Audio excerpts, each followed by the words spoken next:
not have a room, did not have a chamber to, sit. Uh, and I was wondering, okay, who this person is. Then in a few days' time, I realized, okay, this is our, speech language pathologist here.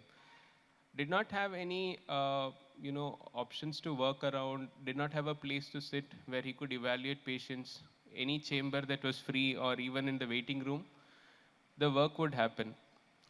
So the point that I want to start off with is sometimes we would start our journey with very limited resources. Each one of us, during our early trainings also, we never had a room, nor did the speech language pathologist had a room. But we realized the mutual strengths of each other. You cannot do the surgical work, we cannot do the swallow rehabilitation effectively. Though yes, we can switch roles, but then we will not be able to provide our entire to it. And this, I think, has to come to the clinicians also, where they respect another, specialist amidst them and accommodate them. Because the work just grows by encouraging another person and not by discouraging another person. And this we have seen. 2019, I think 2019 was where they got a dedicated room. So, it was again a combination of the dressing room come the speech and swallow therapy room. So the dressings would happen at one point, patient just keeps coughing, he has to do his assessment at one point, one place. Small area where then your endoscopies would also happen. Subsequently, I think, we realize that, look, there is a huge potential because all of our patients, when they undergo some kind of treatment, whatever be it, the very basic treatment, they do have issues because whatever we are doing are more from an ablative point of view where we are removing something. And removing any physiological part, a physiological functional unit leads to deficits. Yes, most often I was, during my early days, I was at a very large volume center, a quaternary referral center, where we would see about 700 patients, more than 700 every day. Now, each day somebody comes in and you say, if he has some swallowing difficulty, say, ghar jao.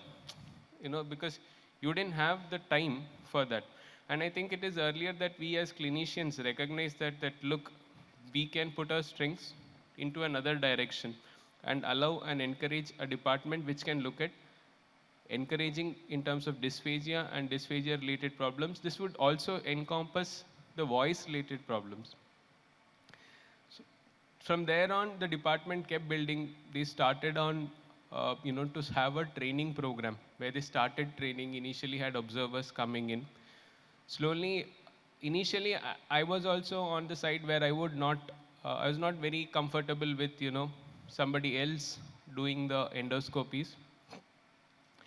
But then I realized that what is wrong, because somebody allowed me to do it under supervision. So if that can be ensured, the main factor that comes in India is from the medico-legal aspect, because this can be labeled, or FEES as a procedure can be labeled as more of an invasive procedure, wherein you're introducing something into the human body. And when that comes in, I think that is where the qualification issues and, the highest authorities have to broaden their mindset to allow this to happen. But yes, what happened at our unit was initially we started doing it together, wherein there was a case that was planned for FEES. See, please understand there are a lot of logistical problems also that come in here in our practice. You know, the patient usually looks at the primary treating consultant as God and everybody else, second to that. So whatever, the clinician says would be the ultimate, even though he may not be rational at that point in time. So cost is another important factor that comes in. Imagine, you yourself going through wherein, the surgeon or the consultant who's seeing him first does an endoscopy and then sends him across to the speech language pathologist. And now the speech language pathologist says, no, his assessment was incomplete and mine needs to be a little more, comprehensive to understand the entire, how the swallowing problem is. And this would last anywhere between 20 to 30 minutes. And you would ask the patient to do various maneuver, this, that. And the end of the, session, the patient may be wondering what is happening oftentimes, even before he would venture into going into this procedure itself. And then there is an additional bill that he has to pay at the end of it. So he has already consulted the doctor, paid the bill for him. He's happy that he's cancer free. He has certain problems. He's asked for rehabilitation, but this cost of rehabilitation comes at a price. I think this is something which would hit most of our patients because we are not, most of them are not covered under, healthcare policies or insurances here. Whereas in the West, a lot of them are covered under universal healthcare program.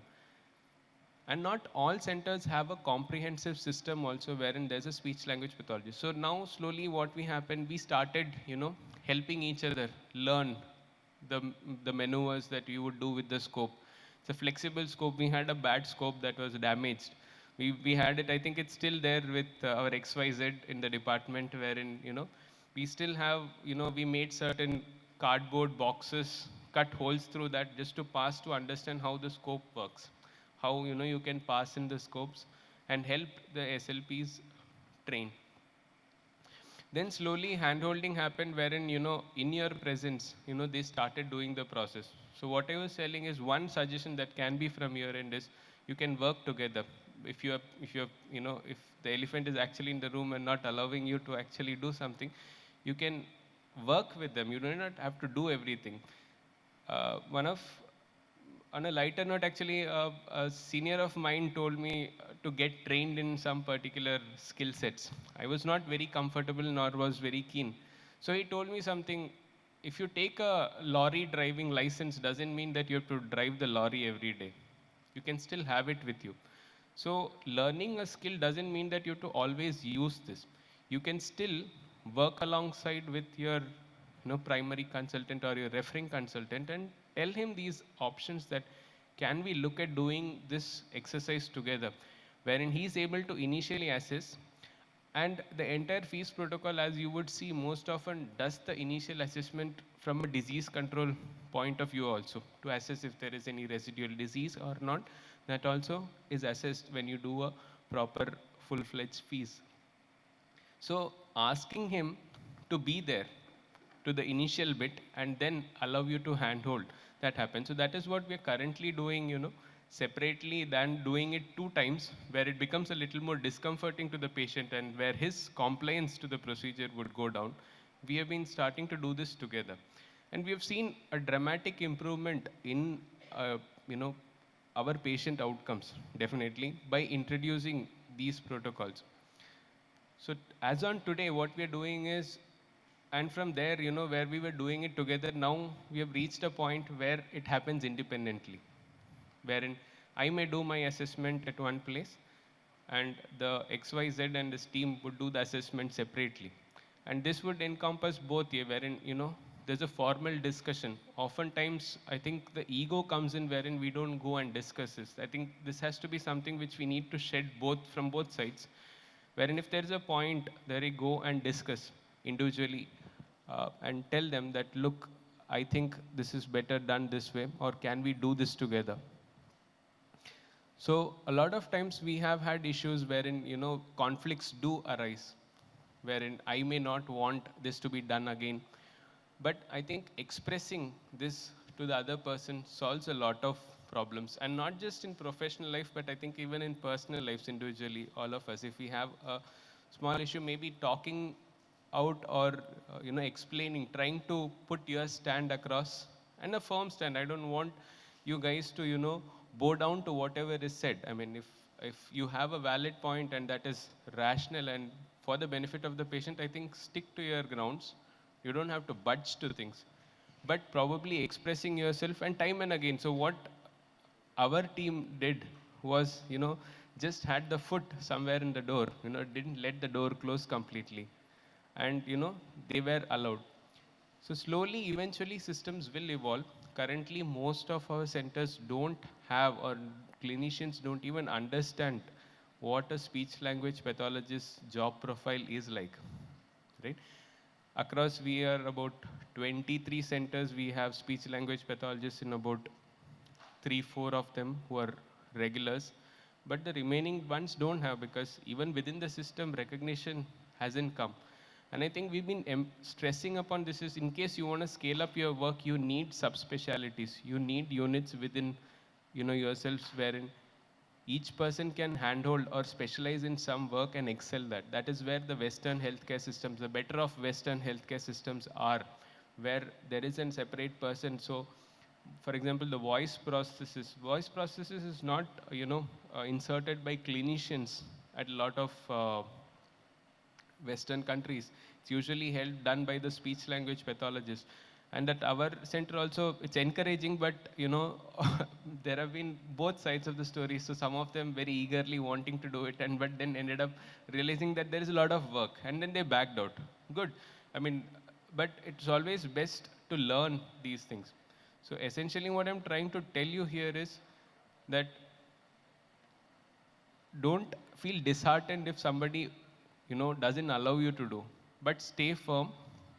Tell each time you have a patient or you see across, please do give your opinion.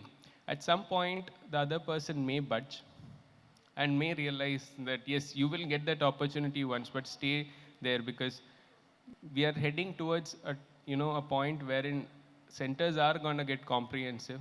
They would need people who are trained, and I think this is a wonderful opportunity to get trained. You will not become experts on a single day, probably to go back and keep repeating this in the presence of a supervisor would be my advice at this point. Thank you.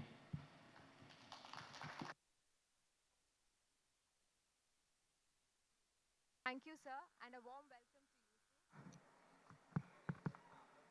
to you. Hello, yeah. Thank you, sir, and a warm welcome to you too. General announcement. The BLS workshop has started in Pavilion 1. I request the registered participants to kindly assemble at Pavilion 1. I repeat, BLS workshop has started at Pavilion 1. I request the participants to assemble there. So next, we have with us Mr. Karthik and Mr. Ranjit from Team Olympus. We have a technical talk from them. Let's listen to them. Sir, please. Good morning, everybody.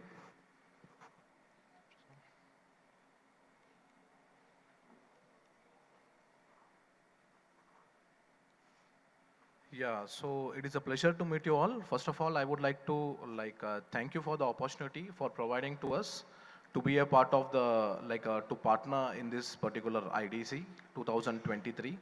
So yeah, so myself Karthik Lakshman, I have my colleague Mr. Ranjit. So we are from the Olympus sales and marketing team of ENT. So as you already know, ki practice makes a man perfect. So we are here for that to support with the hands-on to facilitate and provide our equipment support and with the flexible scopes for the hands-on for the benefit of the participants here. So to know about Olympus is Olympus is a more than 100 years old Japanese company. So apart from we are the manufacturer of the optics, and we are in the field of GI, endoscopy, ENT and the surgical. And now globally, if you see for the endoscopy market, we are having the 70% market share. And in India, we are known as the OMSI, Olympus Medical Systems India. So our HO is located in Gurgaon. And the sales to service ratio is about 1:3. So behind every salesperson, there is around 3 workshop engineers and the field service engineers, and all our engineers are certified based on the Japanese certifications. So from Olympus, how we are different is the sales, marketing, and the service is taken care by the parent company. So just to give a glimpse about the products that we are offering, so we have the solution for the complete medical, we can say the laparoscopy and the endoscopy market as well. So we have the imaging system, energy system, then the ENT solution, we have the diagnostic and the therapeutic solutions. And even we have solution for the endourology and the gynecology. So if you look we are a complete multi-specialty solution we are currently having. So to go forward, here I am just concentrating on one single product, that is the Visera Elite 2nd generation. So it is nothing but the endoscopy camera and the light source basically. It is the 2nd generation thing. So the first thing about the system is that it is a single system which the integrated processor and the light source in a single unit. So then we have the optical image enhancement, like the patented narrowband imaging technology inbuilt in this particular system. Then this is a complete high definition 1920 into 1080. And for the multi-specialty options, for the ENT surgeons also, we have some mode known as it is compatible with the ICG, which is the infrared thing. And here to improve our narrowband imaging, we have given a 4-light LED. So one, like if we call the primary colors, it consists of the R, G and B. So apart from that, we have given a 4th LED dedicated for the narrowband imaging. So you can have a better image clarity. And it is an integrated system, and any system to make it like user friendly. It is the operation is very much important. So here we have come up with a touch panel. So everybody is now used with the mobile screen, the graphical user interface. So it is very like easy to like learn the system or get trained on the system. So this is some of the things like that is already available with us. And here we have come up with the LED light source, so it is a maintenance free and gives a natural color reproduction as well. So even for the transmission, for the live opti workshops, we have direct transmissions like the standard like SDI and DVI also available, which can be directly taken without any adapters. So these are the processor, which I already discussed about the integrated light source. We have a solution for the laparoscopy as well. We supply with a full HD camera head with the 2x optical zoom, which is narrowband imaging compatible. And we have a specific mode known as fiber mode also, so that if you are using a fibroscope along with our this thing, so there will be no mesh effect, and that can be minimized using the fiber mode. So compatibility wise, this is like compatible with the rigid camera head, the endoscopy camera head. Then we have a special lightweight camera head that is mentioned as the endourology, endogyne camera head. Then this same is compatible with the video scopes as well. Without any modules or upgrade, you can connect directly the video scopes also. So we are having the hands-on sessions for the video scopes as well here. So this is the camera that we are offering. And the main purpose of this system is that it is designed as a multi-specialty option. So it can be used for urogyne, ENT, for the laparoscopy. So it is a solution for that basically. And every user has a different color perception. So you might have used a different system during your training, other competition system as well. So we have the color modes and the enhancement settings that can be like, if you want the similar settings to that, we have that as well. So now the specific known as the narrowband imaging, that is like a patented technology of Olympus. It is the optical image enhancement, and why I'm calling it as an optical image enhancement technology is in our system, this particular like when this activated, it is the role of the light source. So how, like we will see in the upcoming slides. So this is the basic principle of narrowband imaging. So how it is different from the white light imaging is that, so when we switch on to the narrowband imaging, only the nanometer, which is like, which allows only the blue and the green. So if you talk about a nanometer, it is the 415 nanometer and the 540 nanometer. So basically the red color wavelength is stopped and only allowing this particular wavelength to pass through. So what happens is the mucosal and the submucosal layer, you can have a like a very good view of the only the mucosal and the submucosal layer, and any lesions you can easily identify. So I will just show you. In ENT, it is for the laryngeal cancer and the oral cancer detection. So if you see the difference between the left and the right image, so the left is a white light image and the right one is the narrowband imaging. So you can see the difference, you can see the pitted fashions in the D. So that can be easily visualized using the narrowband imaging. So here it is like the diagnostics of the bilateral carcinoma of the vocal folds. So there are upcoming like slides that my colleague will also show you. So now we are shifting to the flexible endoscopes, so which we will be using now for the hands-on.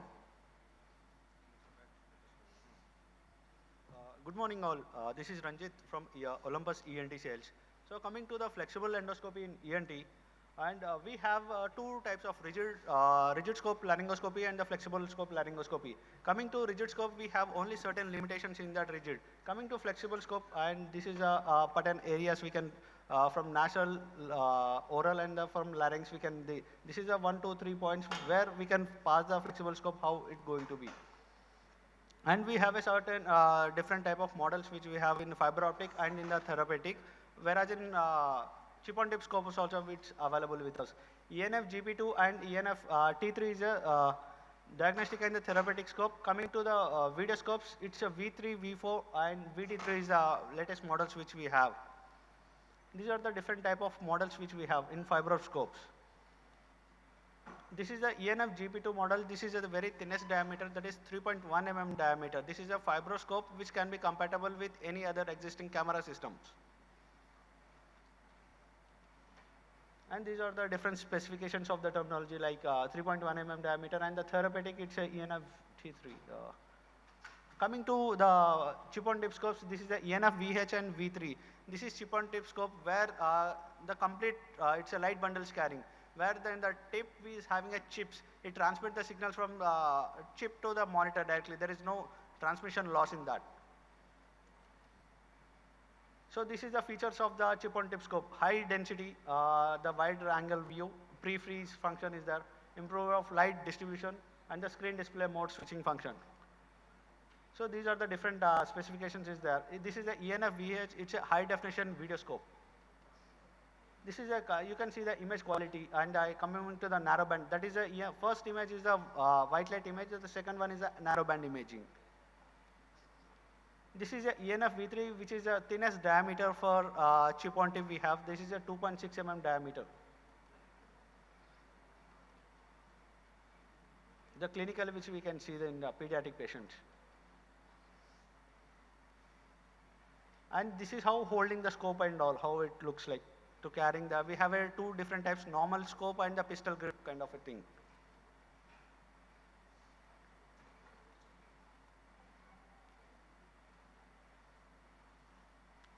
And coming to the ENF VT3, this is the therapeutic scope which we can take for biopsy. We have a channel diameter in there. This is a 4.8 mm diameter, and 2 mm is the channel diameter for biopsy taking and all. This is the first four-way angulation, up and down, right and left. Initially, we have only up and down is there, but here we have a right and left option also.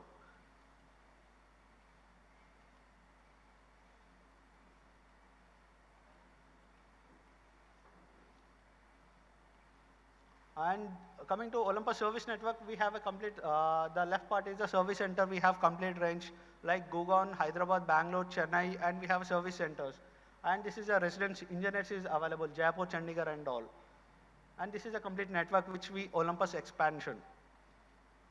And My Voice app, which we Olympus designed for any service related issues or any for training purposes, we can, this is compatible with My Voice app, iOS and Android. Both can be compatible. We can get it registered in that, and we can raise a request in that. Any service issues or call logs, we can get it done this. And these are the happy customers which having with Olympus associated with long.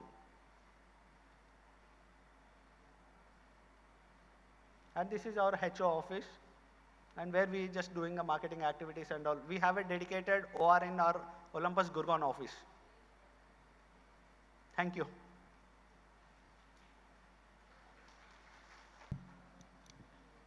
Thank you, sir, for that talk. Now, we would like to welcome our other resource persons.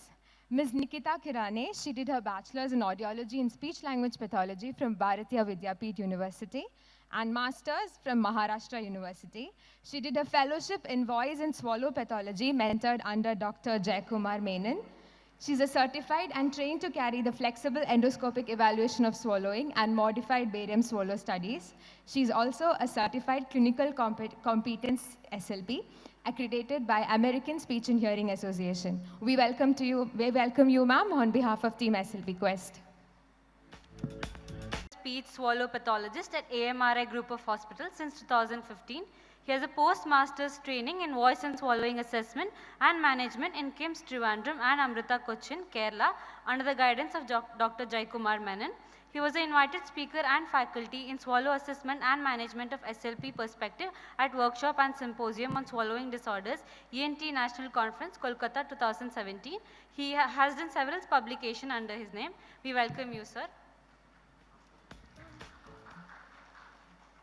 Next, we have a laryngeal visualization workshop by Dr. Vidyadharan.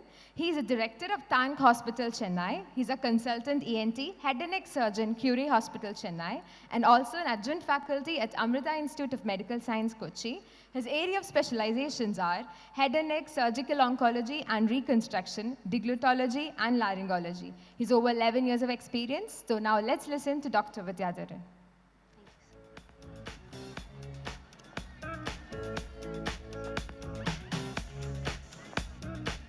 Dr. Vidyadharan, and welcome to the workshop. At the outset, I would like to thank SLP Quest, Rehab Council of India, and the organizer of IDC 2023 for this opportunity in organizing this workshop. That way, you know, the whole concept of fees and all the intricacy of doing invasive procedure like this is, you know, propagated to everybody, and people actually get certified and go ahead and do that.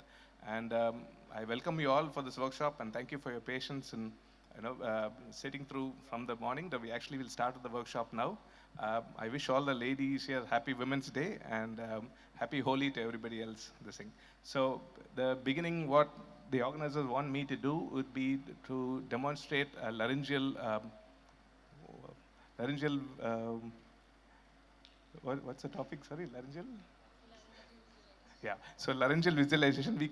So this is just exampling, this is an example of just focusing on the larynx. You already would know, okay? And then we will go ahead with the actual fees. We'll talk about the fees protocol, and then we will go ahead with the demonstration of what are the pathologies you would come across for every structure, starting from the nose to going all the way down to the larynx and pharynx, and then do the hands-on part of the workshop. And please feel free to stand up and ask any questions or any doubt. We can make it more interactive.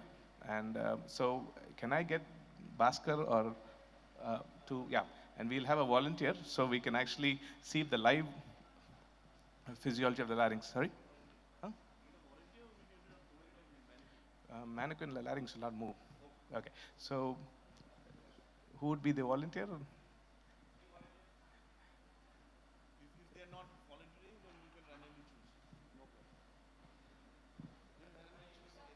Okay.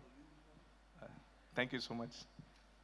So what we would do is we would not really make the volunteer very uncomfortable. We'll do it very quickly. Then basically we'll have a discussion, because I know the feeling of having something in the nose and someone holding and talking all the time and looking at everybody. So we'll be quick. Yeah, sure. So, Shalom, and you're a speech pathologist?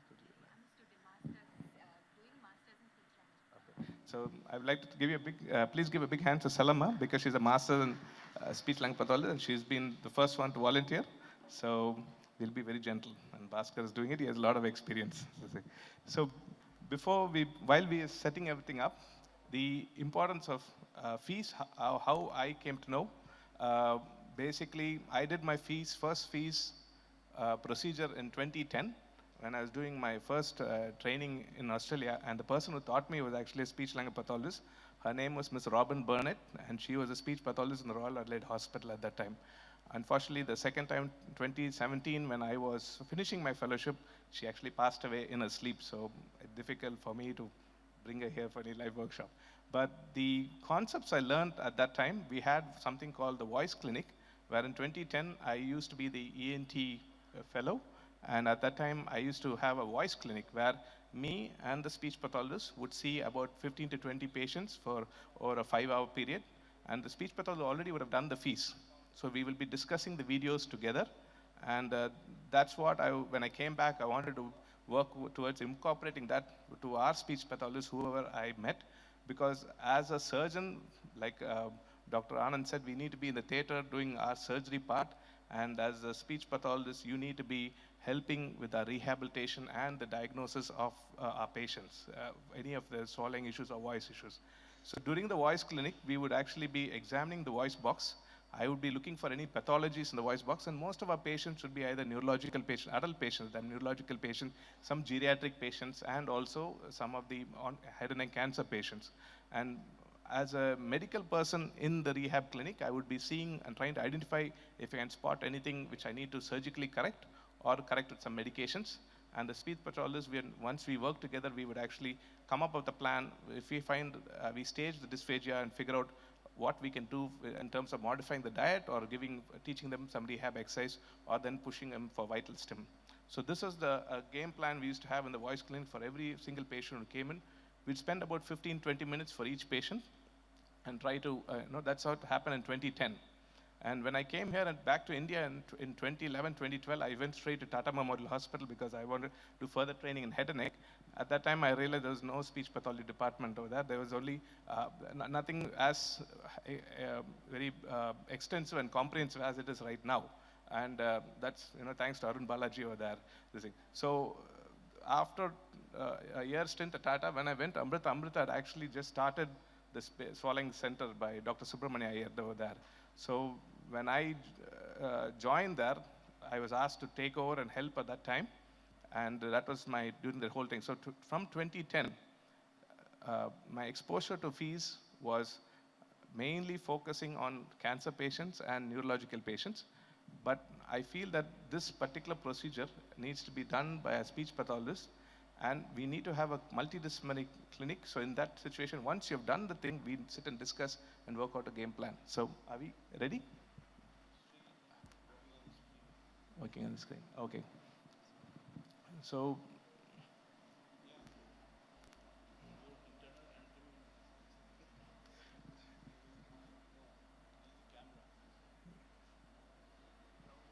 yep, ready, I think. So what Bhaskar would be doing would be inserting, you need to do the white balance first. So when you start off, I think Anand has already given a brief introduction about the dysphagia practice, and some of these points he has actually spoken about would be discussed further. I have a talk on the 10th, and thanks for giving the brief introduction, made my job a bit easier. So when you start a dysphagia practice, whether you have when you start doing fees, there are three things you need to keep in mind to establish. One is the 3 E's I say. That is the expertise, that's you're already getting trained. Second is the equipment. And third is your environment. So I'll explain to you about a bit why the environment is important. Expertise, you'll already be getting certified, you'll be doing more fees, you'll be seeing videos, and thanks to current situation, a lot of webinars you'll attend, so you'll get your theory, this thing. And the second is the equipment, which as you've seen, Olympus is already giving a talk. There are many now equipment, flexible endoscopes in the market. 10 years back, there wasn't much in India as such. So choose a good scope, and a scope where you can see things clearly. And sometimes maintaining the scope is very important, which we will talk to you about how to maintain these scopes. And preferably, if you can get your hands or purchase a chip-on-tip scope. That is, the camera should be the tip of this fiber. I think that will be very helpful to do all your fees and other investigative procedures with the flexible endoscope. Environment is very important because fees as such is an invasive procedure, and there are a few contraindications for doing fees. There are a few side effects of fees, and during that situation, you need to be prepared. If you're going to be in the clinic, you need to realize what extent you can help when you encounter a complication for fees, or when you're an institution, you need to make sure that the environment is safe enough. So that's one of the reasons why basic life support course is actually going on in the next room, because you all need to be certified with BLS, because one of the common things we see is laryngospasm or a vasovagal collapse. This is a situation where when the scope is going too close to the arytenoid mucosa or the true vocal cords, the vocal cord starts adducting tightly and the patient will not breathe. Then he would be choking. And when you have that, it's a very scary situation at that time. You should know how to manage that. And if that is not getting better over the next few seconds, you should be calling for help. And that's a situation, if you're alone in the clinic, it could be a very scary situation. And nowadays, with the Google and all the things, patients are not what they were 10 years back. So every patient, you've worked hard for 2 years, having a good practice. With one patient going into an emergency situation, your whole practice can get a little bit off track. So be very careful with the environment aspect. So because a lot of workshops over the past few years, I've been seeing that we're focusing on the fees, the actual concepts, yes, and the equipments. Always our sponsors and all the different companies will be exposing us to different equipments. But the environment is something we will get to know only when you start practically working. So most important in your clinic or in your endoscopy room, you should have a suction, wall suction or a portable suction. Second thing, you should have a lot of gauze in case a patient has an epistaxis, and some ice if you can get. These are simple things to show that you're prepared, because if there is an encounter, I will tell you every single complication which you can enter with from the tip of the nose to the back of the throat. So you'll know when you go there, these are things you should watch out for.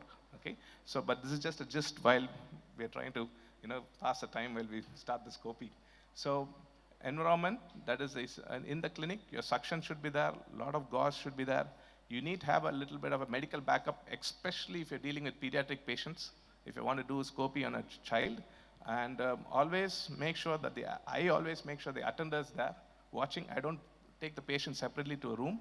I make sure the attender's present when I'm doing the fees, because tomorrow in the evening, if the patient goes home and complains a lot, at least the attender knows that, it was a simple procedure, that we didn't go and violate anything, they start thinking different things. So make sure one attender's in the room. And also, if possible, if you have a bigger institution, you do have an emergency cart. The emergency cart will always have some life-saving medications and also a defibrillator. This is especially when you're dealing with general, very geriatric patients, very elderly patients, Parkinson's, Alzheimer's, and patients with a lot of heart problems, because sometimes cardiologists refers us that. So in those situations, if you're working in an institution, make sure the emergency cart or the defib or something is nearby, and you have a medical team on standby.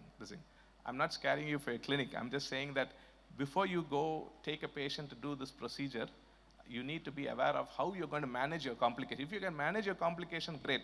No any big issues. So this is one thing you need to be aware of. And as we keep doing, I'll tell you for each area what we can encounter. Okay.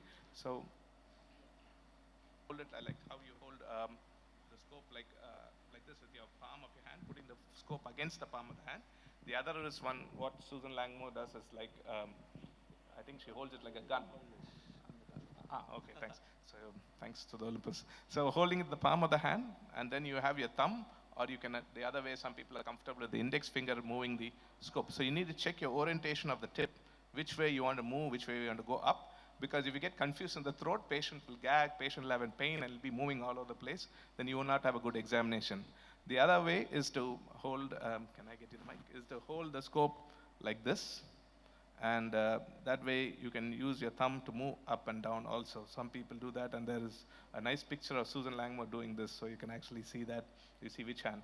And the other thing is the handedness. If you're a left-handed person, right-handed person, make sure accordingly where the screen is. It can be to the left side of the patient or the right side of the patient. You don't want to have neck pain after 3-4 times of doing the fees, and then every day fearing to do fees. You're getting scared because you have constant neck pain.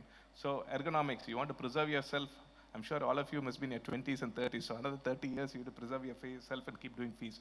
So holding the scope and the position of the scope, and also caring for the scope, I'll tell a bit more in detail. So going to the larynx examination. So once you got your orientation of the scope, then you decide which nostril you want to go.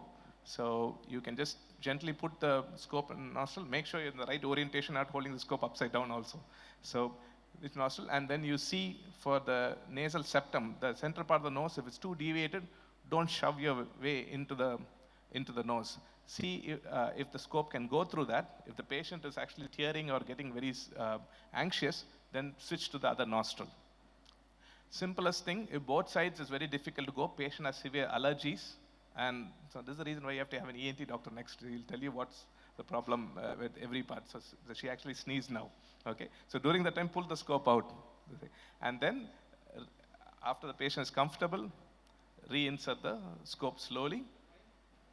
Let the scope flow as how it would go. Because I always was told by my boss in Australia that you don't have to keep pushing it. If you just gently push, the scope will go like a snake throughout the nasal cavity, and all you want to do is to go to the back of the nose.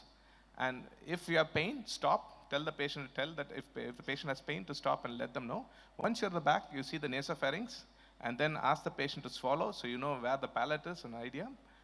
On the screen there. Okay, I'll look at the screen there. And then you ask the patient to start breathing through the nose. So that when the patient breathes through the nose, the palate opens up, and then you can position your scope at the region of the palate. So now we want to see the larynx, so I'll just tell the larynx part. So we're going to go down at the level of the uvula, and you ask the patient to keep breathing through the nose slowly. It's easy for the patient to keep the eyes open and try to see in the opposite the screen, because in my clinic I have another screen for the patient. The patient actually sees what's happening. Otherwise, they're completely imagining what's happening, that's going in their head, and they may not be cooperative. So let them open the eyes and see. And then you can see the larynx. You want to see the epiglottis, that is the leaf-like thing which is elevated up. Bleeding? Sorry. And then the two arytenoids. The arytenoids are the two prominence in the posterior part of larynx you can see, which moves, open and close, and below that is the cricoarytenoid joint and the postcricoid area. So then if you go a little bit deeper, you can see the true vocal cords and the both false vocal cords. And when you ask the patient to say E, you can see how the vocal cords adduct the thing. And when they say a very deep E from deep down, you will see the apex of the pyriform fossa on both sides. So what you want to see in the larynx is, for main thing is the vocal cord movements. If the vocal cord movement is good, adequate, adducting well, both the cords touching each other, then you know that there's less chance of aspiration. Second thing is the general movement of the larynx. If the patient is, ask the patient to swallow some saliva. The patient swallows saliva and you see a whiteout, and if you actually see the larynx move a bit upward or the tongue moves up, you know there is also good hyolaryngeal elevation. So people who's your assistant can see from outside, but you can see there's good hyolaryngeal elevation. And then the other important thing is the sensation of the larynx. You just go and touch both of the the arytenoids there. If you poke too hard, patient will go into a choking fit and he will not allow you to do fees. So the main thing is just gently touch, and you will feel them lurch or cough a bit, and that's enough. But tell them that. Always explain before the procedure, explain to the patient what you're going to do. You take the whole 15 minutes, 2 minutes, 3 minutes just for larynx examination, get the camera set up, and then your assistant can actually give the food, and then we can see. So this is the general examination of larynx. I don't want to go too much into detail of the larynx, but we have seen that the tongue movement is good. We have seen the adduction and abduction of the vocal cord. We have seen the hyolaryngeal elevation. And then you see the pyriform fossa. These are the three main things you want to see. Next important is the whiteout sign. Does anybody know what the whiteout is? Not White House, whiteout. She's drinking. Okay. Sorry, they're a bit ahead of me. I'm a bit lagged. Okay. You want to swallow? Okay, swallow. So when the patient actually swallows, you see you don't see anything. Basically, you see the light reflecting back onto your scope. That's actually the mucosa all coming together. And when the mucosa comes together, they actually touch the scope. So the light which is going out gets reflected back. So you will see white. If it's completely white, that means there is good constriction of all the muscles of the pharynx constrictor. If it's not fully white and you can see a part of the pharynx, you can see a glimpse of it, that means one side is not working well. And we need to further evaluate that. Most important thing in elderly patient, onco patient, you need to see for saliva in the pyriform fossa, the secretion of saliva there. Because a lot of saliva pooling there can lead to secondary aspiration. Okay? So larynx examination, sensation, movement, and also the general movement of the whole larynx. When I say movement, is the main thing is the vocal cords, abduction, adduction. And one more thing you can do is ask the patient to cough. Can you cough? So if the patient coughs and you can feel that the very good cough coming from the diaphragm, and the patient is also trying to bring out the saliva to the back of the mouth, that means the patient will be, even if they aspirate a little bit, they'll be able to cough the saliva out. So these things we can see in the larynx examination. And yeah, so we can remove the scope now and we can give her a break. Thank you, Shamala. So I've learned from trial and error in the workshop. Our volunteers are our greatest gift to our workshops. But at the same time, we should not make them regret the next time when they want to come and volunteer. So give them, I can keep talking like this where the scope is in the nose and she'll be tearing away all the way. So I want to give her a break. Thank you so much. So big hand again, thanks. So the next we would talk about fees protocol. What we do, most of this you will already know because over the years, so many workshops, so many things exposed. So fees protocol, Ms. Nikita will explain to you. And then we will have the hands-on part where we'll tell in detail. SLP Quest for having me here. I'll be giving you a brief about the fees protocol. So the moment we say fees, the first thing that comes to our mind is we endoscope the patient and start feeding the patient. Even I was under the impression of this until I started doing fees myself. So there is a lot of things that we need to do before we actually introduce the food to the patient. So it is very well described in the Langmore protocol, that is Susan Langmore has given a protocol for fees. and it has recently been revised and adapted in 2019, so it's very well updated. So this protocol is split into 3 parts. One is the anatomy and physiology, the other one is the food that we give, and the last one is the therapeutic interventions that we do. So the very first part, we just saw a live feed going on over here. So the very first part is when we see the anatomy protocol, so you all have reference.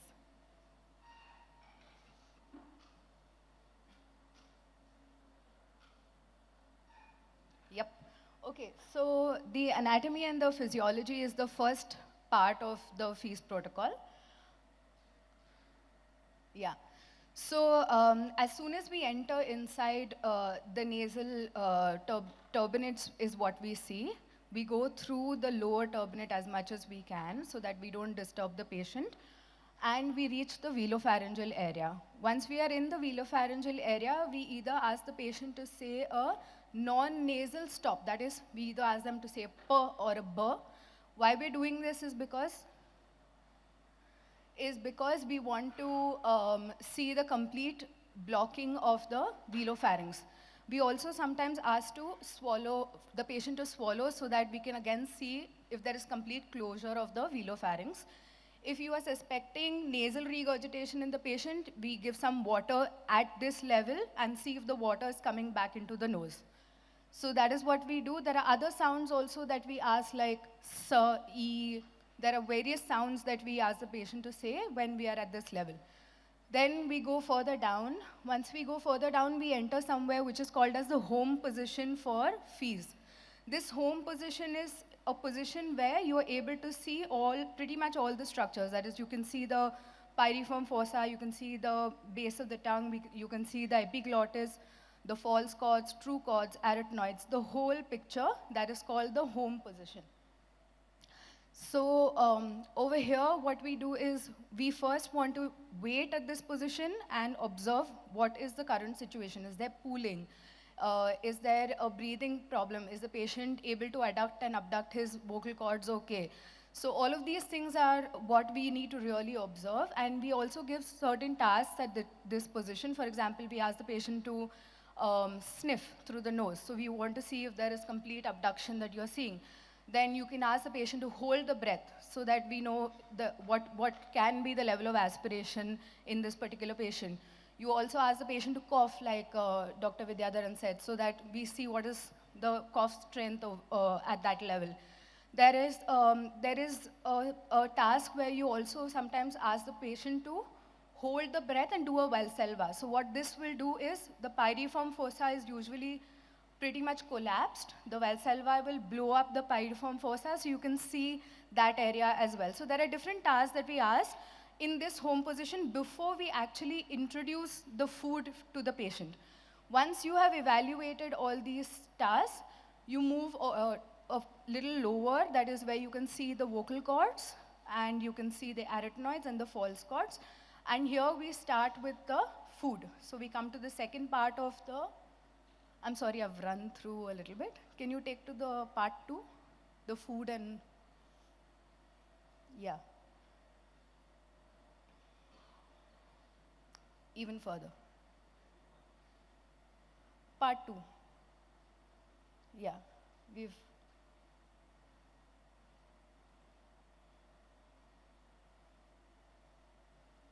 right.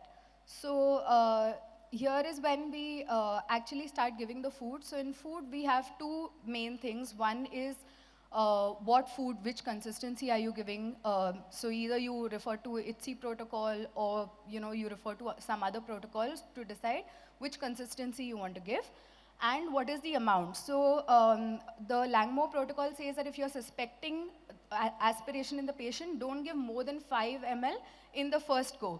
So that even if there is aspiration, then we can help the patient out, breathe again. You won't have emergencies while doing your fees. If you're confident that the patient does not have a risk of aspiration, then you can start with more than 5 ml.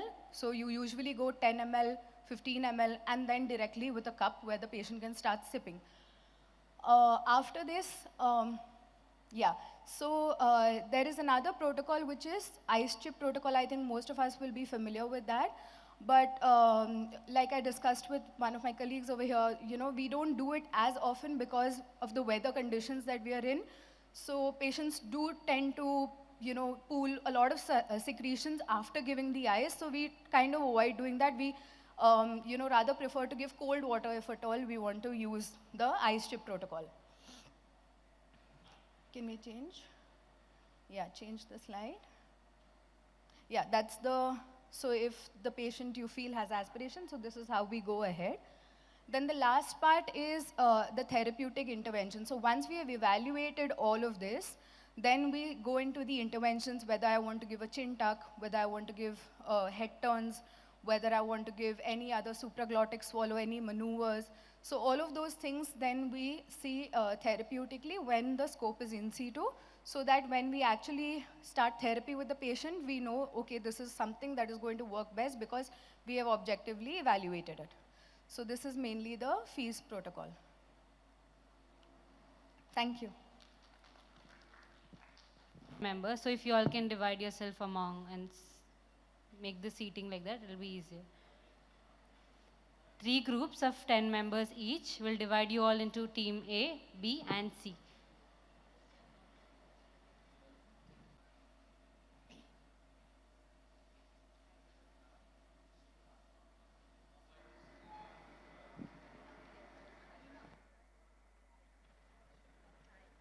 Hi.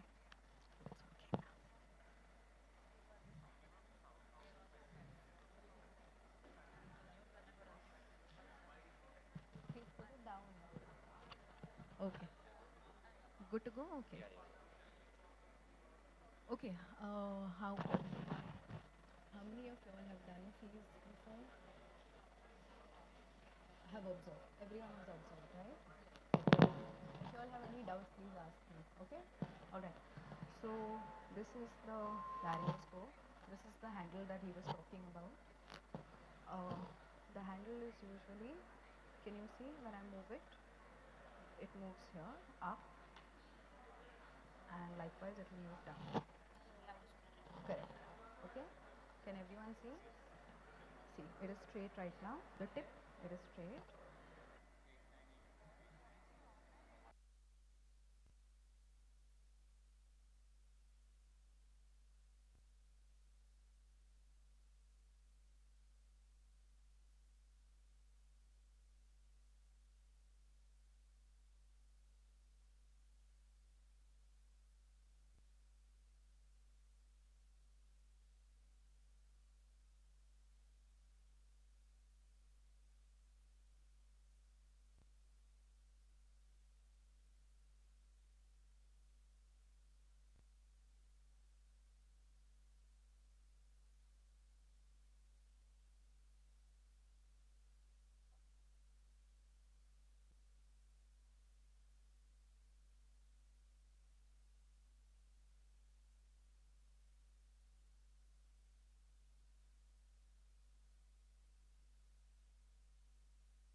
the other side.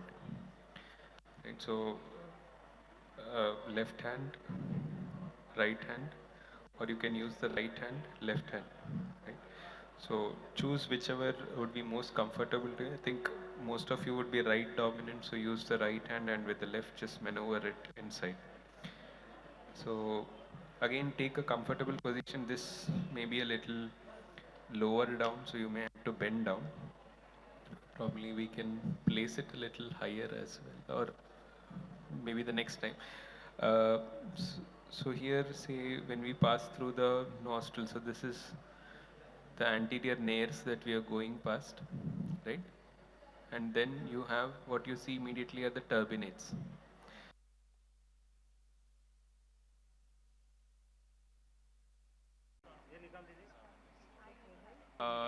Produce enough air to make the pharyngeal column vibrate.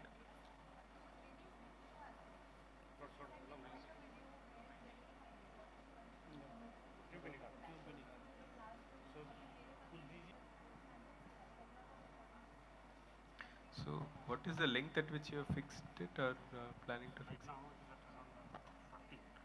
40. So,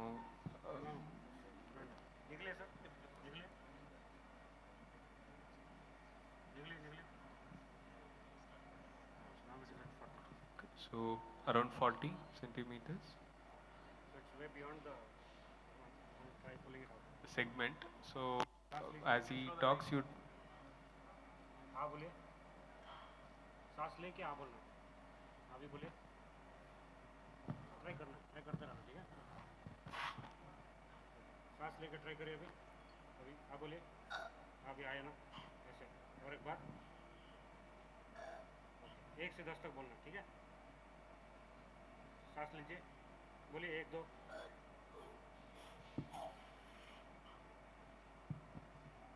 और एक बार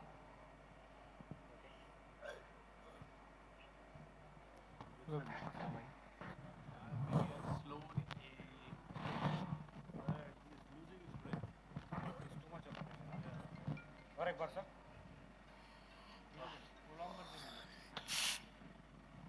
try करें हाँ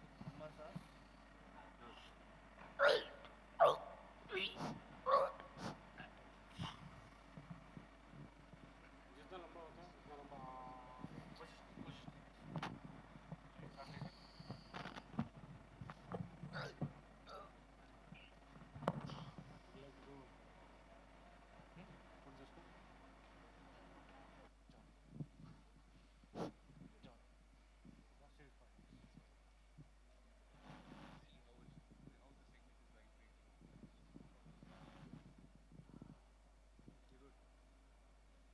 sir camera जाएगा वो है ना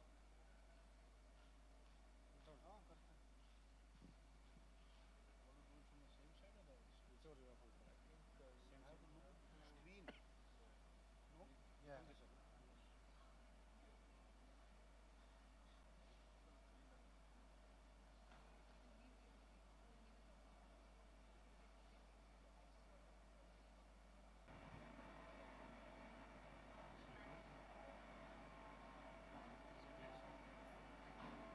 अभी कोशिश करिए है ना सांस लीजिए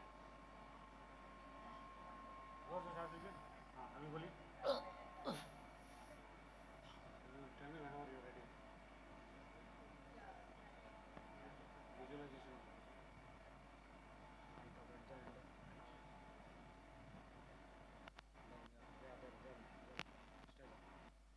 सांस लीजिए अभी बोलिए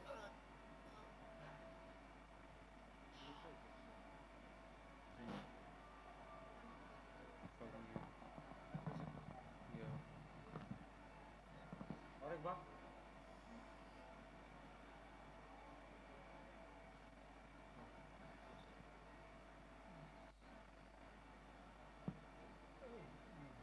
Remove the right stem and just show it. That will be enough. Remove the right tube. Just withdraw the right tube a little. Pull it out completely. You can show them that pharyngeal cells. This is the place. Pull it out completely. Can you give him a gauze piece, please?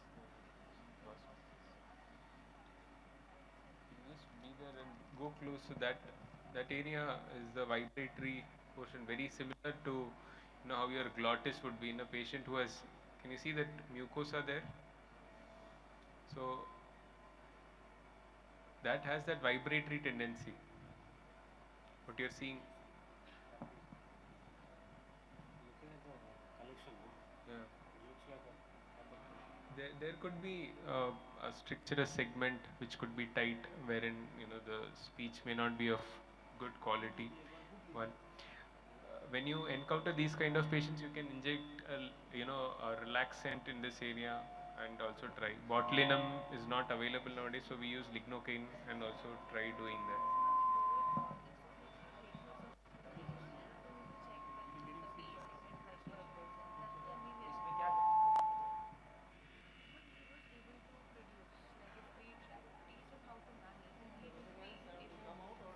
No, no. So I just wanted to show you that, in this segment, if you see a patient who has a TEP or any kind of speech where you'll see that area also vibrates like how your vocal cord is.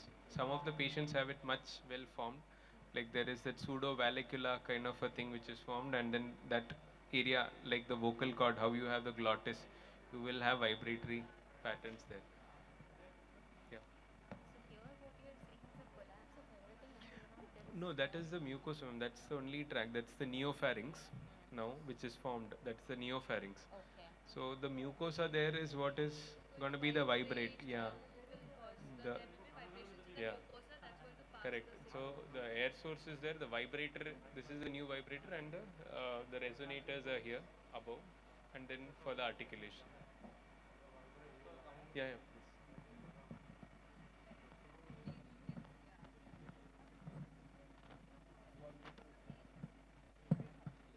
So when you would put in the process, so here this patient, take home things is probably assess in a better way that is there a hypertonic speech where there's a tight segment. Look at his swallowing abilities also. A lot of times this is where video fluoroscopy also helps, where you're able to see how small the segment is, how narrow it is, there's a tight air, the kind of consistency that he's able to eat at this point in time. Then you do a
Fees workshop. I request the participants to participants have enjoyed doing it.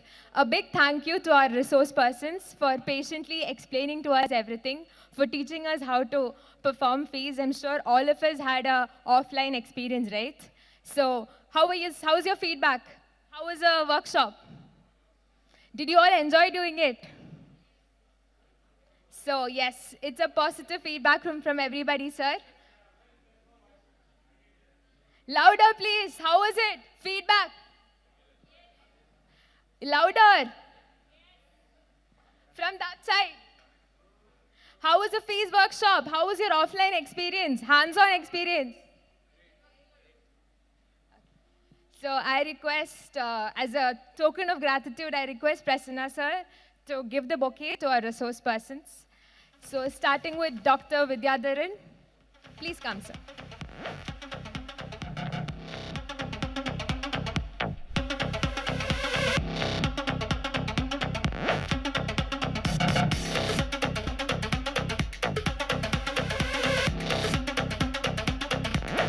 Dr. Anand.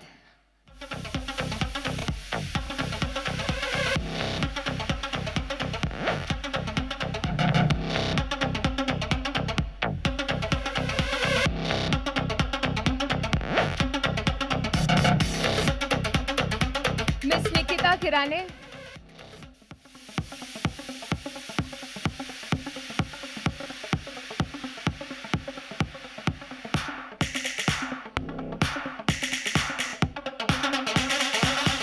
Mr. Baxter Dey.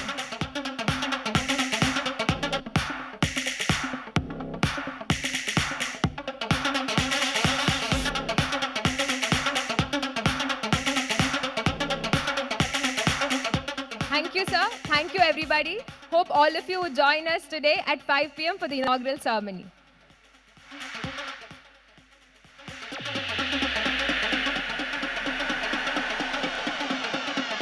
Announcement. Tea is being served there. I request all the participants to kindly have the tea. Outside.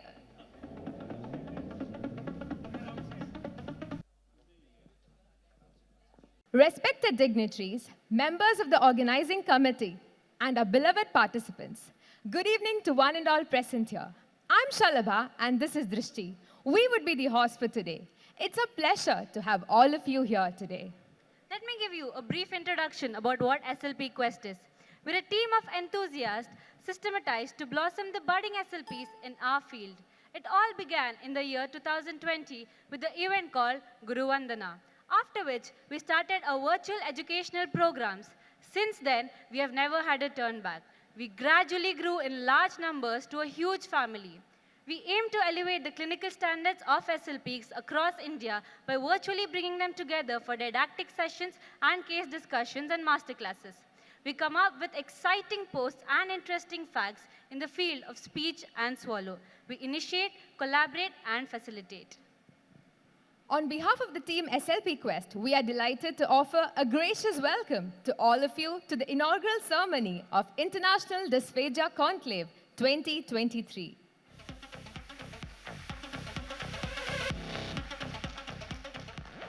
Through all these years, SLP Quest have transformed into the way we have it today.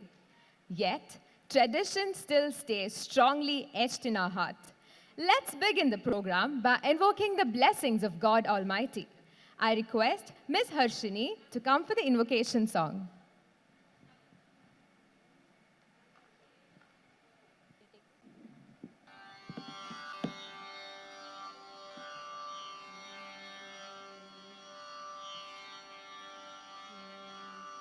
ಶರಣು ನಿನಗೆ ಶರಣು ವಿನಾಯಕ ಶರಣು ನಿನಗೆ ಶರಣು ವಿನಾಯಕ ವಿನಾಯಕ ವಿದ್ಯದಾಯಕ ದೇವ ವಿನಾಯಕ ವಿದ್ಯದಾಯಕ ದೇವ ಶರಣು ನಿನಗೆ ಶರಣು ವಿನಾಯಕ ಶರಣು ನಿನಗೆ ಶರಣು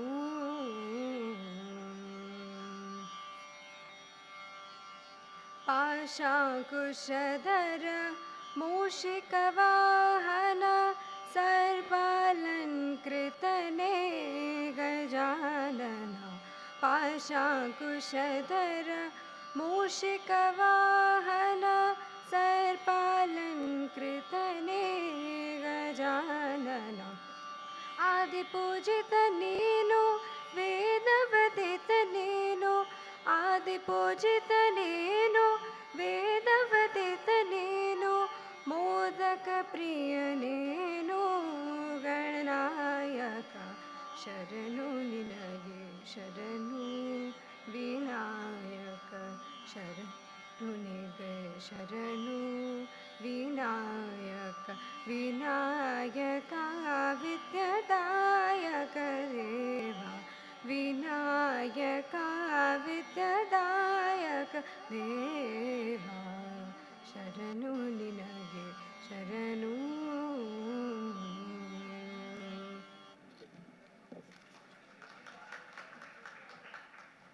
Next, we have a scintillating performance by Miss Archa and Miss Kartika. Here they've come to perform the invocation dance.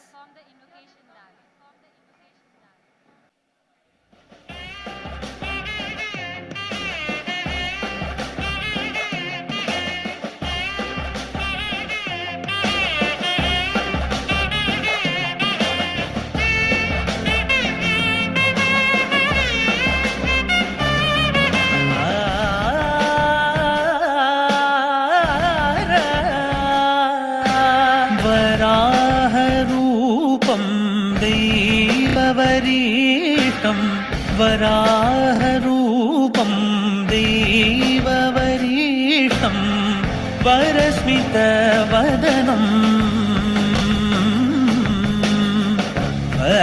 वज्रदन्तधर रक्षाकवचम्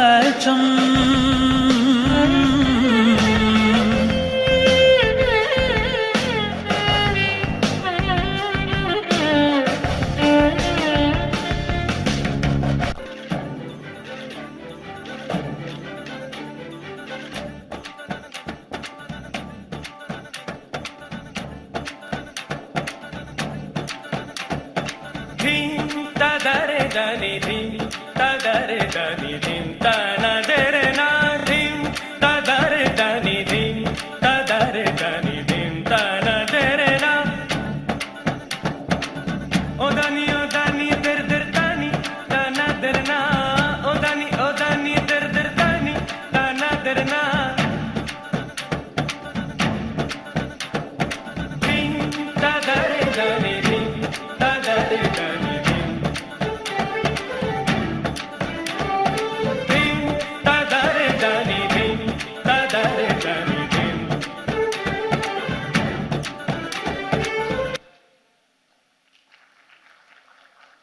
A wonderful performance. The sails for this particular event were adjusted by a person who's a great motivation for all of us, a visionary and the person who gave us a belief to bring together this event. He's none other than our beloved organizing secretary of International Dysphagia Conclave. I welcome Mr. Prasanna Hegde.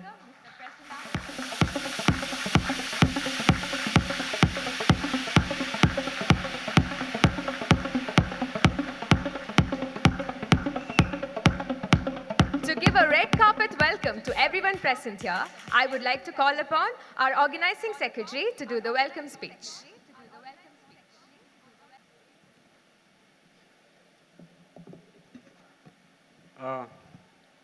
Good evening, everyone. Warm welcome, rather hot welcome to Goa. Of course, we cannot expect snowfall in Goa. So, yeah, it is overwhelming for me to be here with you all. The dream has come true, and we envisaged this, long back. Me and my dear friend Bhaskar, that we would wanted to do it, in Goa, destination like Goa. It is a wonderful thing to be thinking about, but we thought that it's impractical to do it, but we are here today. So I would like to welcome everyone to this conclave, and we look at having, congregation of industry, academic, and research activities that is there. So firstly, I would like to welcome on stage Dr. Gurmeet Kaur Bachcha, who's our chief guest today.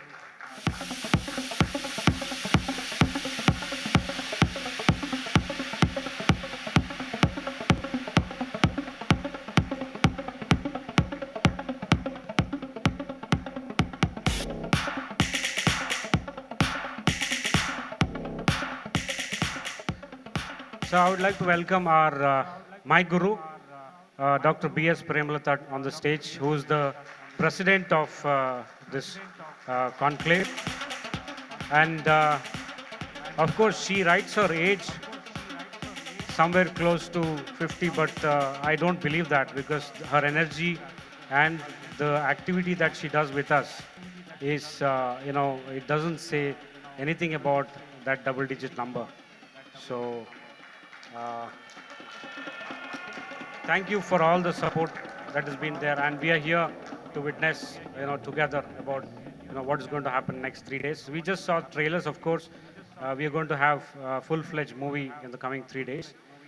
So next up, I would like to invite our guest of honor today, Mr. Bipin Kadam, who is called as the Robot Man of Goa.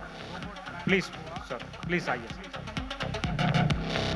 He's a hero, and he's all motivation for us, for his commitment to help, others, especially definitely it starts with, from the home, and then of course, he would, definitely go to society who would require his help. More about it, we are going to speak during the course of the event. So next, I would like to invite Dr. Gayatri Hatyangadi on the stage, who's been the support for us. We've been going back and forth to her for all the, motivation and help. Of course, she may not agree to it, but we draw motivation from them.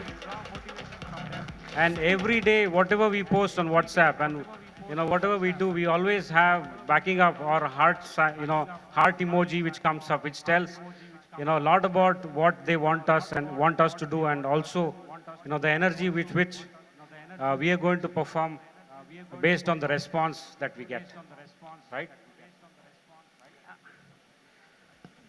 So, I would like to invite Dr. Vidyadharan on the stage, who is a support for us. And he's been in the fraternity of SLP, training them, helping us grow our skills better, and also, in support us, advocating the field of dysphagia. I welcome you, sir.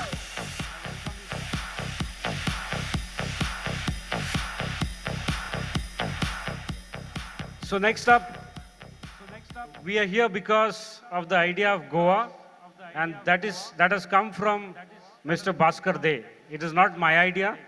I am just the executor. Ideator is there. I would like to welcome Mr. Bhaskar on the stage, please.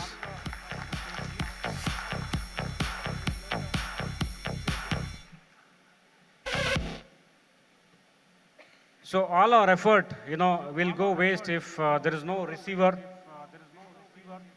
Without audience, no movie is hit. Without audience, no, conclave like this is hit. Rather, if you look at Goa, without tourists, Goa is not hit. Same way, without audience like you all, this program will not be a hit. Of course, we will have big numbers tomorrow. We're just beginning and slowly catching up the speed. And we have industry partners, we have academic partners, and also research partners with us who is going to publish the abstracts, of course, with consent on a journal. It could be either e-journal or, hard copy, which is going to come up in the future. I also would like to thank the event managers, Mr. Harsha and team, PCC, and also catering services, which is going to give us a taste of Goa. Of course, you will get it outside. Please do have here as well. We have good lineup of cuisine, which is special for Goa. And also you will have some live counters, which probably will interest you, throughout the conclave. And last but not the least, I need to welcome my team as well. I know they don't require my welcome. They are here. They are making this program success. I'm able to give this welcome speech because of them. Without them, without their energy, probably I would be sitting as an audience in a conference. And all thanks to them, and credit goes to them. it's not me that, I'm in suit, of course, yeah. I had to spend, 5 digits and then only got the sense. Just because I got this suit, I'm here. Otherwise, I don't deserve this place. It's all my team who are doing the hard work, back end, front end, PR, whatever you call it. And yes, thank you very much for joining us here. And if I have missed anyone, I will definitely come to you personally and welcome you. Thank you.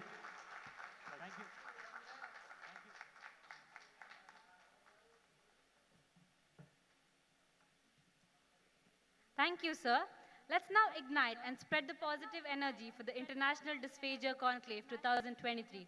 I request all the dignitaries on the stage to light the lamp.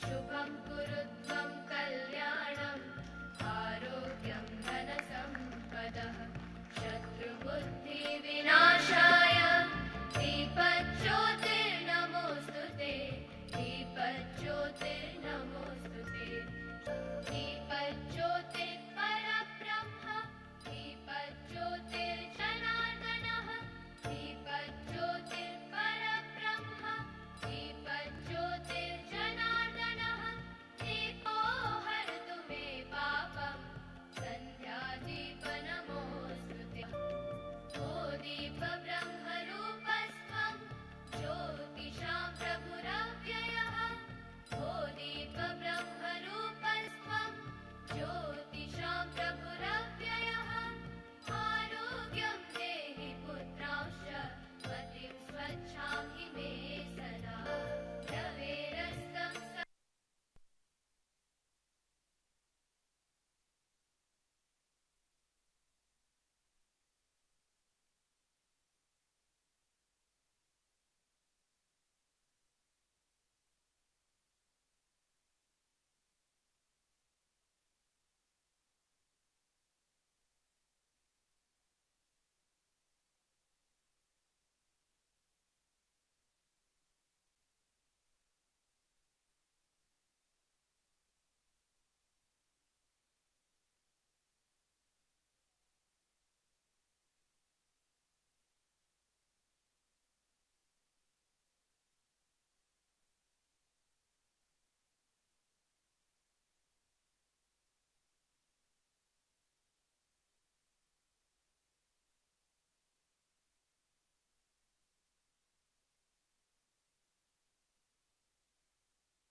and research who are interested in both healthy as well as swallowing disorders as well associated activities.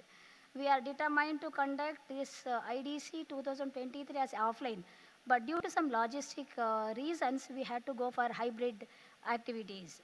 We ask all of you know this IDC theme is balancing art and science of deglotology, which was selected for its global applicability to current social issues. This IDC is a place for attendees to exchange ideas and engage in debate on what we should do and how we should do and where should go in the next 10 years. So that leave no one behind in the assessment management of dysphagia. Think of the next 10 years where we will be in this dysphagia scenario.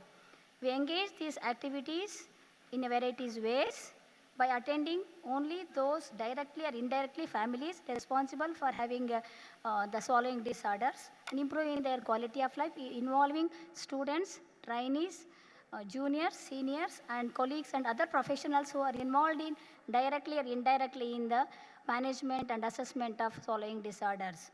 We are delighted to holding the first International Dysphagia Conclave in this month of March. The annual conclave provides a forum for medical and healthcare professionals from all over the world to share the latest clinical and swallowing disorders in pediatric and adult population. IDC goal is to promote knowledge, disseminate knowledge and skills, and multidisciplinary and interdisciplinary forum for presenting research, new technologies, instruments in dysphagia management and assessment, and its clinical applicability, and encourage researchers in these areas. It is also aimed to attract deglotologists and new researchers to the field and encourage them to involve more and more in the management and assessment of dysphagia. We all of us know that dysphagia is invisible disorders which no one can see unless the patient tells themselves that they have difficulty in swallow. It's unlike the other orthopedic problems. Difficulty in feeding and swallowing occurs at all ages, starting from the pediatric up to the level of the geriatrics of various reasons, maybe a mechanical or maybe a neurogenic or maybe psychogenic nature. New techniques for controlling aspirations, instrumentations, dysphagia rehabilitations, and measure the swallowing scales and innovations in dysphagia assessment intervention. There are the few topics covered in this conclave. Apart from this, the conclave also provides exciting, we have been attending the pre-conference workshop on fees, hands-on training, as well as a vital stem therapy device, and as well as a basic life science support in these 3 days of workshop.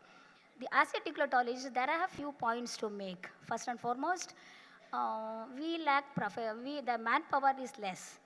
Compared to the Western scenario, more and more SLPs needs to involve themselves in the management and assessment and management of dysphagia.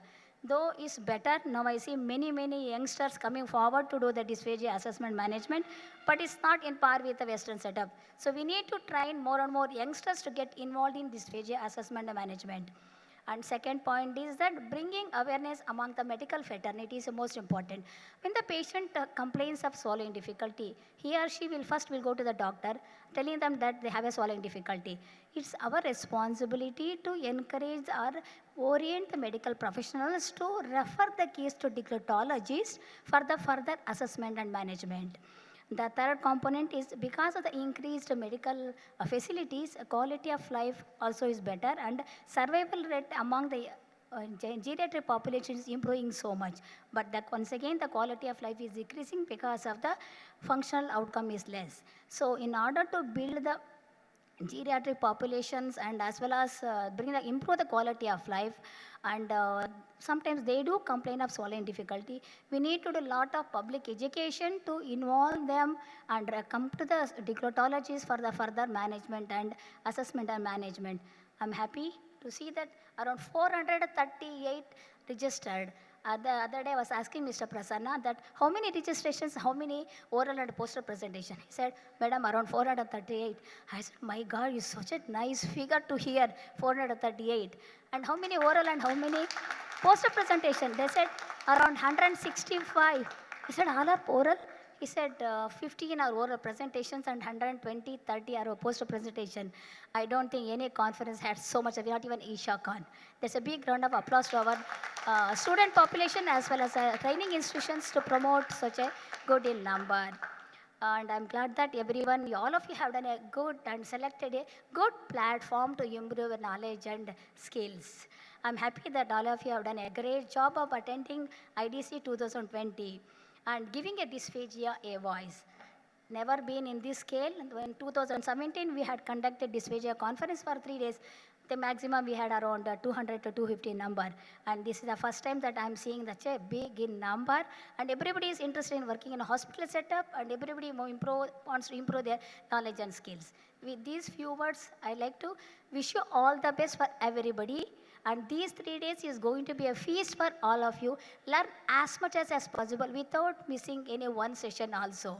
In fact, I was telling Prasanna that instead of keeping the parallel session, it's better to have it on a regular basis so that nobody will miss any sessions. Yes, he said, Madam, that is not possible because we have to run the parallel session because so many topics, so many speakers, we have to cover everything in 3 days. I think maybe next time we can think of that, having it for a 5 days so that we can cover what all the things wants to be covered. So with these few words, I would like to congratulate and wish you all the best for all of you to be the part of IDC. Enjoy yourself. Next, we have the keynote address. I request our organizing secretary to share a few words about our guest of honor.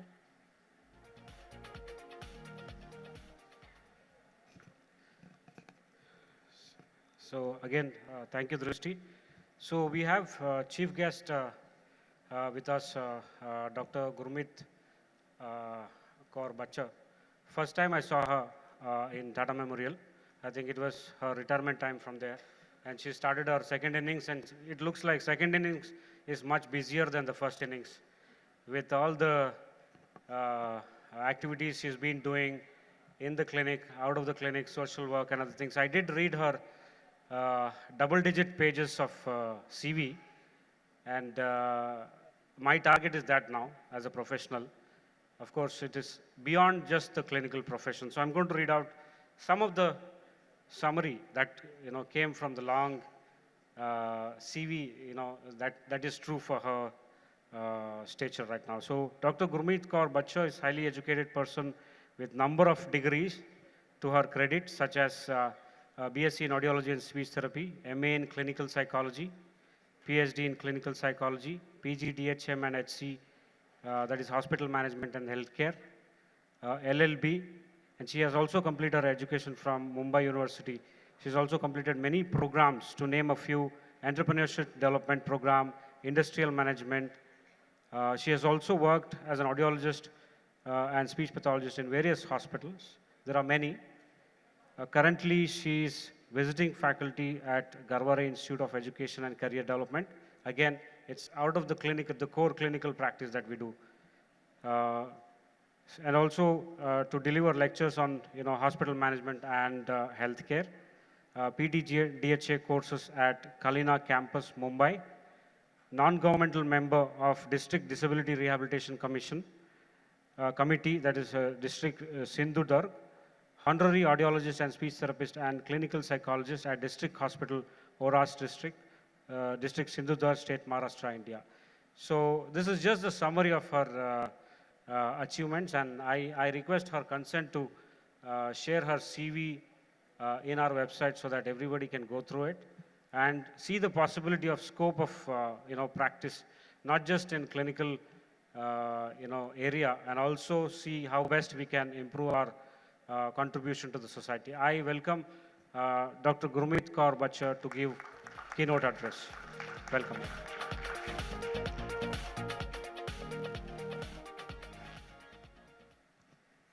Hello. Yeah. Good evening, friends. Actually, whatever Prasanna has told about me, it was a shock. Not because of my CV, but because of the invitation when I got. One fine day, Rachana called me. I was not knowing who's this Rachana Panikar. And she invited me for this conclave and asked me whether I can give keynote address. Now, keynote for swallowing when I'm not part of the organization was little surprising, And then I asked her, I said, why me? So he said, no, Prasanna sir told me. So today, same thing I asked Prasanna, why me?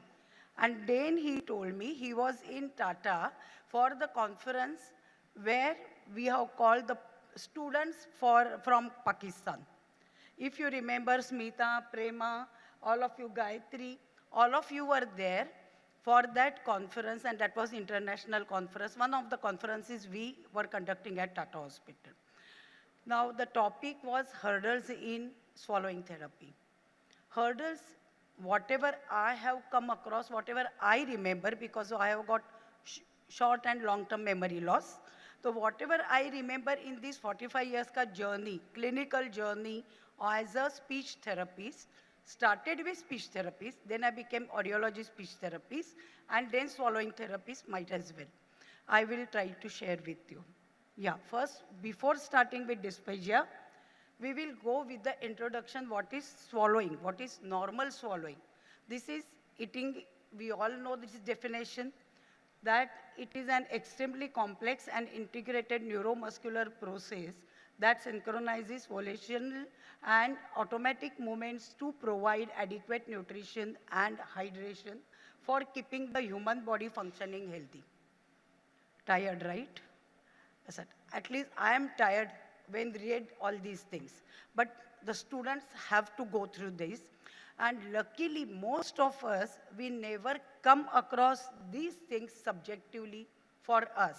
Because when हम लोग अवतार लेके नीचे आते हैं, there is one angel called mother who takes care of this. If she feels the child is having some problem in sucking the milk, then everything starts. But the audience which is here, I don't think any one of us has faced this problem. We are really lucky one not to have this problem. Next. Then what is dysphagia? It may be, your revision, actually. That we all know it is difficulty in feeding or swallowing. Difficulty in swallowing is more. All three phases of dysphagia, all of you know. Oral, pharyngeal, esophageal. Next. Now this is oral preparatory phase. I feel like telling you guys, you read on your own, like sometimes I do for my 6 hours lectures I take for the hospital management, for the doctors. But here I'm not going to do that because we need to know that when it is oral preparatory phase, the bolus has to break down. It should be mixed with the saliva so that it is prepared to go down for the next way of digestion. Then it is oral phase, tongue elevates and help us, to put it back towards the pharyngeal phase. Next. I'm doing it in short because I want to finish it before 30 minutes. That's it. Pharyngeal phase, it is when the bolus passes anterior pillar or anterior fossas and ends with the bolus through upper esophageal sphincter into esophagus.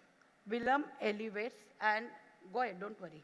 Yeah, it helps us in starting with the pharyngeal phase. Then comes the esophageal phase, begins when bolus enters the esophagus and ends when it passes through the lower esophagus sphincter into stomach.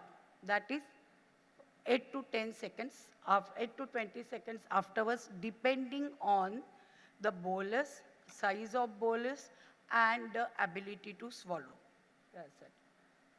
Now, swallowing difficulty. Some of the causes I have taken here, not all. When I started practicing 45 years ago, that time I was with the pediatric population. All the children going to the special schools and they were having problems, but it was never noticed. Mother used to say, हाँ वो बराबर दूध नहीं पीता है. फिर we used to show them the same thing what we are showing now, but without giving the name to that. This is positional change. This is this. This is that. This all nomenclature came afterwards. So, 1 minute, go back. The basic causes are the acute. Suddenly something happens. The person is not able to eat or drink or feels there is some choke up thing. Then neurogenic, globus pharyngitis, pharynges, laryngopharyngeal reflux, strictures, narrowing, pharyngeal pouches, surgery, and radiation. All these things are responsible along with plenty other things for causing dysphagia. Next. So what we do, this consultation, of course, whether we are in the hospital or in private setting, we have to pay time for consulting or do the counseling, proper counseling of the patient and the relative. Means he can be the caretaker if the patient is an adult, or if the child is there, then of course mother, and sometimes mother, grandmother, father, etc. So what happens? Is it true dysphagia? Go back. Yeah. Is it true dysphagia or just feeling a lump? It happens that for so much, for time being, for 3-4 hours, we have not drank anything. We are in Goa. We want to drink, but we are finding only wine shops and nowhere we are getting water to drink. So what to do? we keep on avoiding, and then suddenly when we start taking a sip of water, we feel fear. We realize there is a lump. Is that, see, we immediately, Josna madam has take a sip of water. That's it. So this lump of this, it can be just acute for that time being. It is not necessary there should be some problem. Can be due to what? Is there physiological reason or psychological? Because there are psychological reasons why the dysphagia can be caused. Regurgitation or aspiration. Regurgitation, at least it comes out. Aspiration, if it is silent, it is difficult to see whether really the person is having problem unless and until we send that child or adult for X-ray test. Then gastroesophageal reflux or GERD, which we all love, whether we are doing swallowing or whether we are doing voice, we all go on talking about it for hours together. Whether it is current or the person was initially suffering, sometimes gives the history, yeah, I was having this problem. So naturally, again, same thing. Why? Is it physiological or psychological? Change of diet or weight loss, and odynophagia. Odynophagia is painful swallowing. Next. What we do? We all do that. Even a student does this because we are trained in that pattern, that whenever a patient comes to us, I'm calling patient because I'm used to that. Whenever the person comes to us for taking treatment, we always call them patient, right? History, we take whether they have got previous problems, examination, whether drooling is there. What is drooling, you all know. Then whether along with that excessive saliva, it is pain, pyrexia, or fever, or odynophagia, and then what? Then we get idea what it can be. We are going towards our goal in the proper direction. Otherwise, we are just trying either udar, so that should not be done. I am telling for everyone where the objective evaluation is available. You have done workshop in fees with hands-on also, but it doesn't mean you'll get the opportunity to use that knowledge immediately after going back. So sometimes it happens that we don't remember some phases. So in that case, it is always better that we should take proper history. Next. Now, here there can be a foreign body. Just go back. That's it. Ek minute. Go back. Back. Next. Next is foreign bodies. I don't know how many of you are vegetarian and non-vegetarian. But when you come to Goa, what you like to eat? People like me, fish, right? And we are enjoying with friends, talking, discussing, gossiping, whatever. And then suddenly you realize there is something atak gaya. It can be a small fish ka thrown or chicken ka bone. That can, how to swallow it. That is the problem. We don't know ki there is some foreign body. If you see that when this used to happen, our mothers used to say ki dry rice le lo, o kha lo. That with that it may go inside. There are always remedies, in India. Homemade remedies so bahut hi bahut hoti hai, and that we have experienced during pandemic. Kadhe lena, then haldi ka doodh, which we otherwise also suggest to our patients to take that. So the same thing people were doing. Same, there are some nuksa here, but if it doesn't subside, you have to refer that person for the barium swallow. If possible, modified barium swallow and find out what is what, and then do the further investigation. Next, strictures and narrowing can be malignant. CA esophagus, CA pharynx. It can be because of that, or it can be benign tumor, which can give the pressure over the esophagus, and that can lead to the stricture. Cricopharyngeal bar, that is the fibrosis or thickening of cricopharyngeus muscle. We'll see the picture afterwards. Then cervical spine osteophytes, that is the bone spurs associated with arthritis. It can be early arthritis also. That can give problem with swallowing. Then kyphosis, that is outward curvature of spine and postcricoid wave. These all names may be new for you because all these things we read and we forget, or we do study on it and then always they are fixed here, and immediately when we see someone we start correlating कि is it this, is it that, इसके लिए तो नहीं, right, that's it. Next. So if you see the barium swallow is done and it is seen that there is a changes in the cricopharyngeal bar, it is difficult for patient to swallow, that is, and there is some reason behind it. Next. That's it. Osteophytes. Again, you can see in the X-ray. These are the simple things we can do: X-ray and barium swallow, or basically modified barium swallow. And I think Prasanna, you have done more studies in MBS, right? Yeah. That's it. That is very helpful if you don't have any other objective these equipments with you. Next. Neurogenic, we all know CVA, motor neuron disease, multiple sclerosis, Parkinson's disease, myasthenia gravis, because most of our home visits are because of this. Agree? Otherwise, people don't call us at home. They prefer coming to the hospital or to the clinic. But when these patients have got problem with swallowing, we are always included in the team. Or next. Then globus pharyngeus.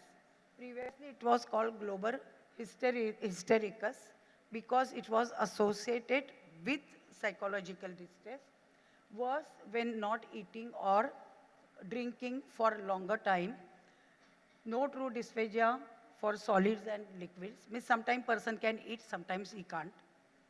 No adenophagia, no regurgitation, no. But is it stress or anxiety of some type? Then it is variable history. This time we can exclude reflux. But history is important, which can lead us to the proper diagnosis. Next. Then LPR, reflux of gastric acid to larynx and pharynx. Maybe it is silent. And person says, no, mere ko koi problem nahi, no reflux at all, koi burning sensation nahi. But then you ask, तो बोलते हैं हाँ सुबह उठ के जब भी सुबह उठता हूँ ना तभी आवाज़ खराब होती है. So then we know what is what. We have got lots of tests which we can do.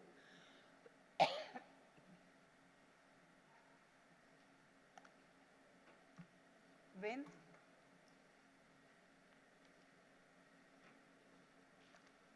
we do the investigations, simple investigations like nasolaryngopharyngoscopy, then whether you see whether postcricoid regions have got some change, coloration problem, barium swallow or esophageal pH manometry.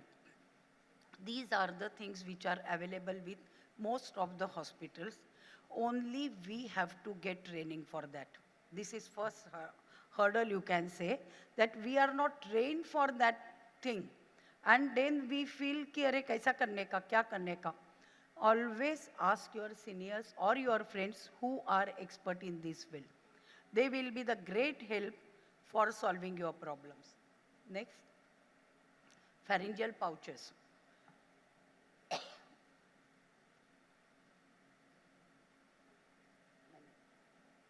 Again, take the history. Long. See what is the duration of dysphagia, regurgitation, especially at night, कि उनका नींद खराब होता है, gurgling swallow, aspiration, that is recurrent pneumonia can be the next step if the aspiration is for longer duration, and weight loss or change in diet. This can be sign for some precancerous lesion, can be, not necessary, should be. But it can be benign reasons which we have to get rid of. Next. Again, examination, the same way we find out whether there is something serious, what is the problem. And with the x-rays, and nowadays we have got so many scanning programs and sonography, we can make, the proper diagnosis. Next. Now there are red flags which we can't see, unluckily. Can you read? Any of you?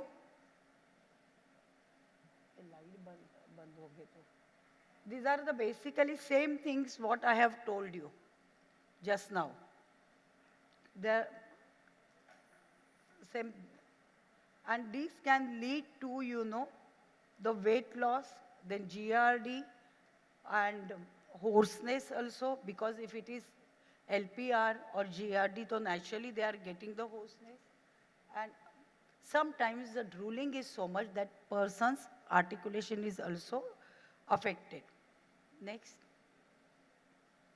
Now what we do, that jaldi mein karne ka hai, to we have made some deglutition evaluation for the patients, for our patients. We ask them these questions, ki what is the consistency of your food?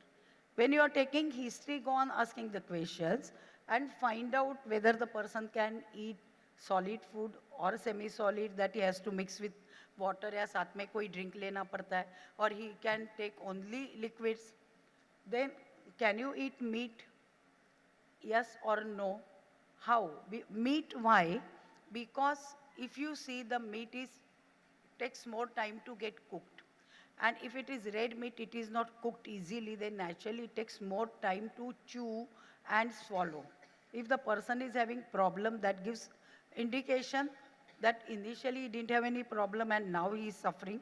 There may be something wrong. We better see it, observe, and send the patient for further investigations. Then can you eat vegetables, eat salad, then can you drink thin liquids like coffee, tea, juices? Yes, no.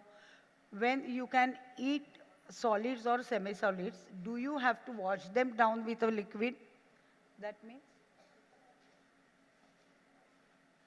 means whether you have to drink more water. Solid food is having issues, they said. Can you eat a grainy and crumbly food without difficulty? If no, please describe food and problems. You know what is the problem nowadays? Even, just now we were discussing about the pandemic. COVID तो बेचारा ऐसे ही बदनाम हो गया. पर बच्चे से लेके, बच्चा means even 1 year old child is using mobile. And the parents, very बड़े फकर के, oh thanks, yeah. Proudly they give the mobile to the child's hand. Child is not paying attention to what is eating. I remember when we were eating, or still we eat, we prefer not to speak. We pray, we start eating. After finishing that, we start whatever gupshup karna hai.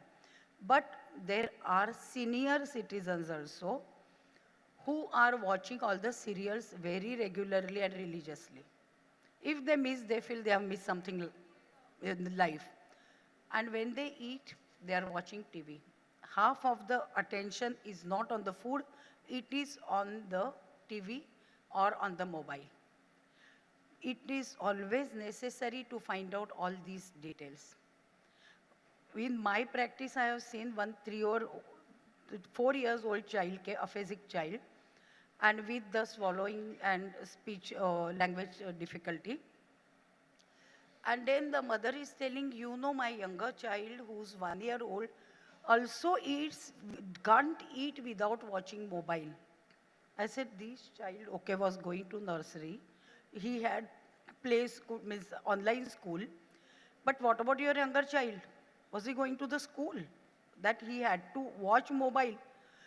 No, my Devar is, he's a IIT engineer. He made some arrangements so that in that his crib, he's sleeping and watching mobile, feeding everything that time. These things are crazy. These are giving problems for our swallowing. We have to change it, and we can change it, not the parents. Because when we explain them why it should be stopped, at least they listen. Even the children listen when you tell them nicely, "Ki, see, you don't do that, you do after that." Give some positive reinforcement, the child listens to us. Then, okay, then that time we know whether there is food pocketing in the mouth that they keep on मुंह में डालते रहते, but they are not swallowing. But so naturally, suddenly they start throwing up, and then that becomes a habit. कि कुछ मुंह में से अंदर ही नहीं जाता है, it is always stored and thrown out. Does the temperature of food affects your swallowing ability? Then how long does it take you to eat at average meal? Do you feel comfortable dining in a restaurant? These all questions, if you see, are not only related to cancer patients. For them, they are more relevant, but even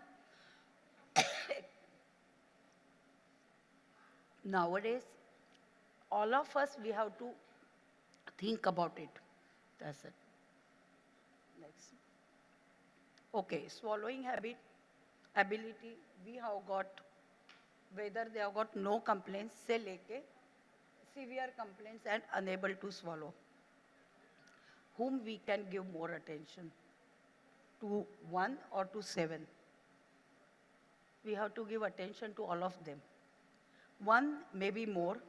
7, maybe they are not telling you complaints at that moment, and suddenly they remember, and that person sends you WhatsApp message, "You know, I'm extremely sorry, I forgot to tell you that I get problem."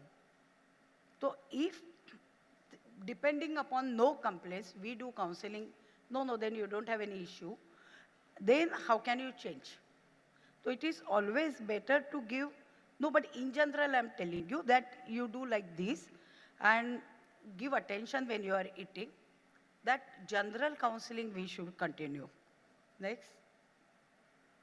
Assessment, subjective and objective. Objective MBS and fees, of course. Subjective, we have got questionnaires like one what I have shown you. Then modified barium swallow. This is age-long practice. When we are in a hospital, the radiology department is always there. We should take proper permission of the senior radiologist or HOD of the department and ask them that this is the problem. When our patient is having this problem, is it okay for you that I will come, I'll accompany and I'll watch? You do your study, you do your procedure, I'll be just standing there as an observer.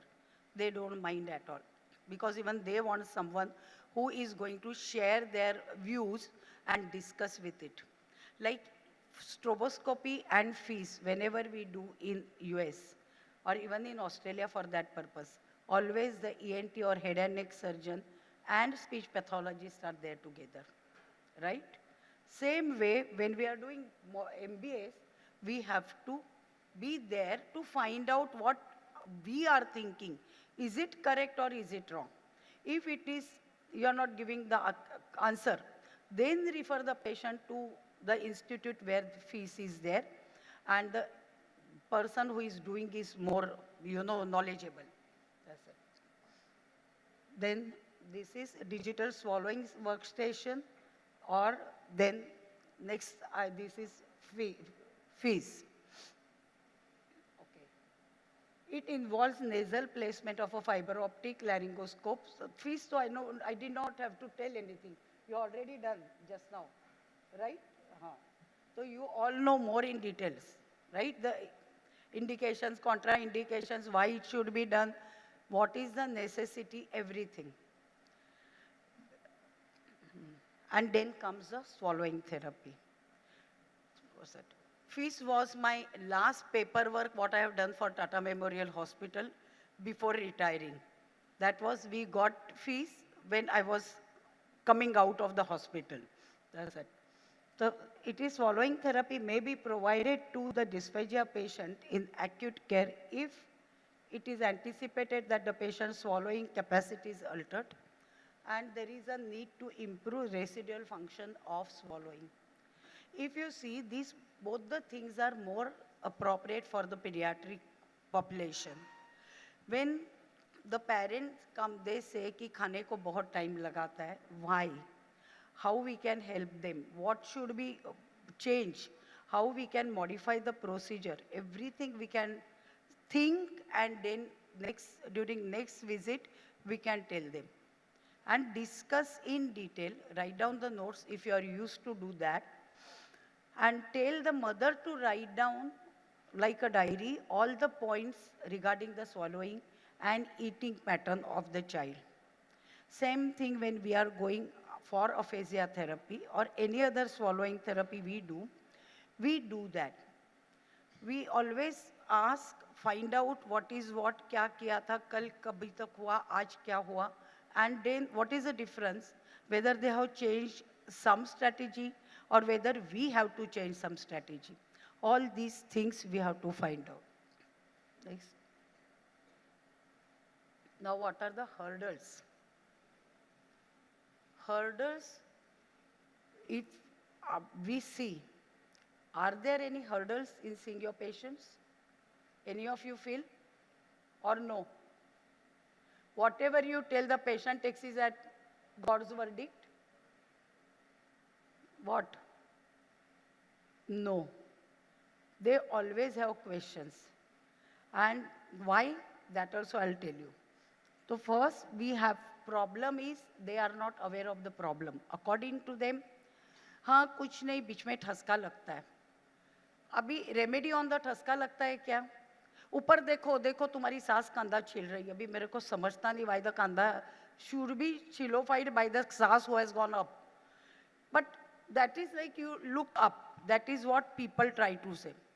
Then if I get sometimes, like just now I was not able to speak, so they have got water. But when the person is coughing, desperately getting choked, people give water, pani pi. Best is tell the person to relax. I tell them, I said, sir, let the person relax, let the spasm get over, and then whatever you want to do, oh, saas ko kanda chilna hai, ki pani pina hai, that we can do. But first, let the person relax. That's it. Then, that's it. Awareness, then acceptance of the problem. For example, if a daughter-in-law tells mother-in-law कि I have to take him to the doctor because my son is not eating properly, he is 3 years old और बराबर खाना भी नहीं खाता, the mother-in-law in most of the cases says कोई ज़रूरत नहीं, even husband, your husband used to do the same thing, as if it runs in the family or it has got some genetic disorder. So these are the answers always they get, and they don't go to the doctor to get the solution. Then approach a proper profession. Now, what happens? If something is wrong, either the person goes to the family physician. It is better, rather than going to any Hakim and Unani and any other Ayush fellow, better to go to the family physician. Then he refers to the pediatrician because he's a bachu, who most of the time is not aware what is the problem, why it happens. He gives some other remedies, what he feels like. Then, or he sends to ENT. But most of the people or most of the medical professionals or clinicians, they don't send patient to the speech pathologist. And by the time they come to us, उनका आधा पैसा और energy खत्म हुई होती है, time भी बहुत वेस्ट हुआ होता है. Then what we should do? Next. Second thing, search for the solution. They realize, yeah, accept किया कि the child is having problem. Awareness तो हुआ, इसके लिए accept किया, and then what to do? So we have got Google, we have got other search engines. Whatever they tell you, it goes on. I always tell my students, please don't use Wikipedia. Even if you want to add something, you add, it will be added. As if it is the solution or it's a scientific way. Please don't use it. By the time patients come to us, rather than we giving them any counseling, they start, contra-counseling. They start telling us, this is this, because of this. And then in that case, what you do? I keep quiet, I don't say anything.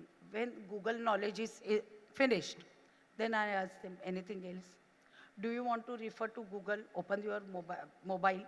Just put these things and then I'll tell. Always I keep one thing, I tell patients, I said, if you trust me, you come. If you don't trust me, please go ahead, go to anyone. I don't have any issue at all. If you don't want to, come start with me. I'll tell secretary to give your money back. But please, Google देख के मेरे पास नहीं आना. And Google is not the way कि on that line of treatment, I'm going to tell you what should be done. I have seen with the experience, maybe because of my age or because of my authoritative speech, people they say, नहीं नहीं नहीं, अभी आपके पास में ही आना है. But then we have to stop them from all these things. Why? Because they can hamper in your therapy. Next. This is another problem. If it is a child, is referred to OT, PT, speech therapy. Recently, I have seen clinical psychologists giving swallowing therapy, clinical psychologists, and giving only speech therapy देना बाकी होता है. और बाकी तो easy होता है ना, इधर जीभ लगा, उधर जीभ लगा. So that is, but they give. Why? Because they say, no, it is taught to us. In my one clinical psychologist, the child was going for the certification for LD.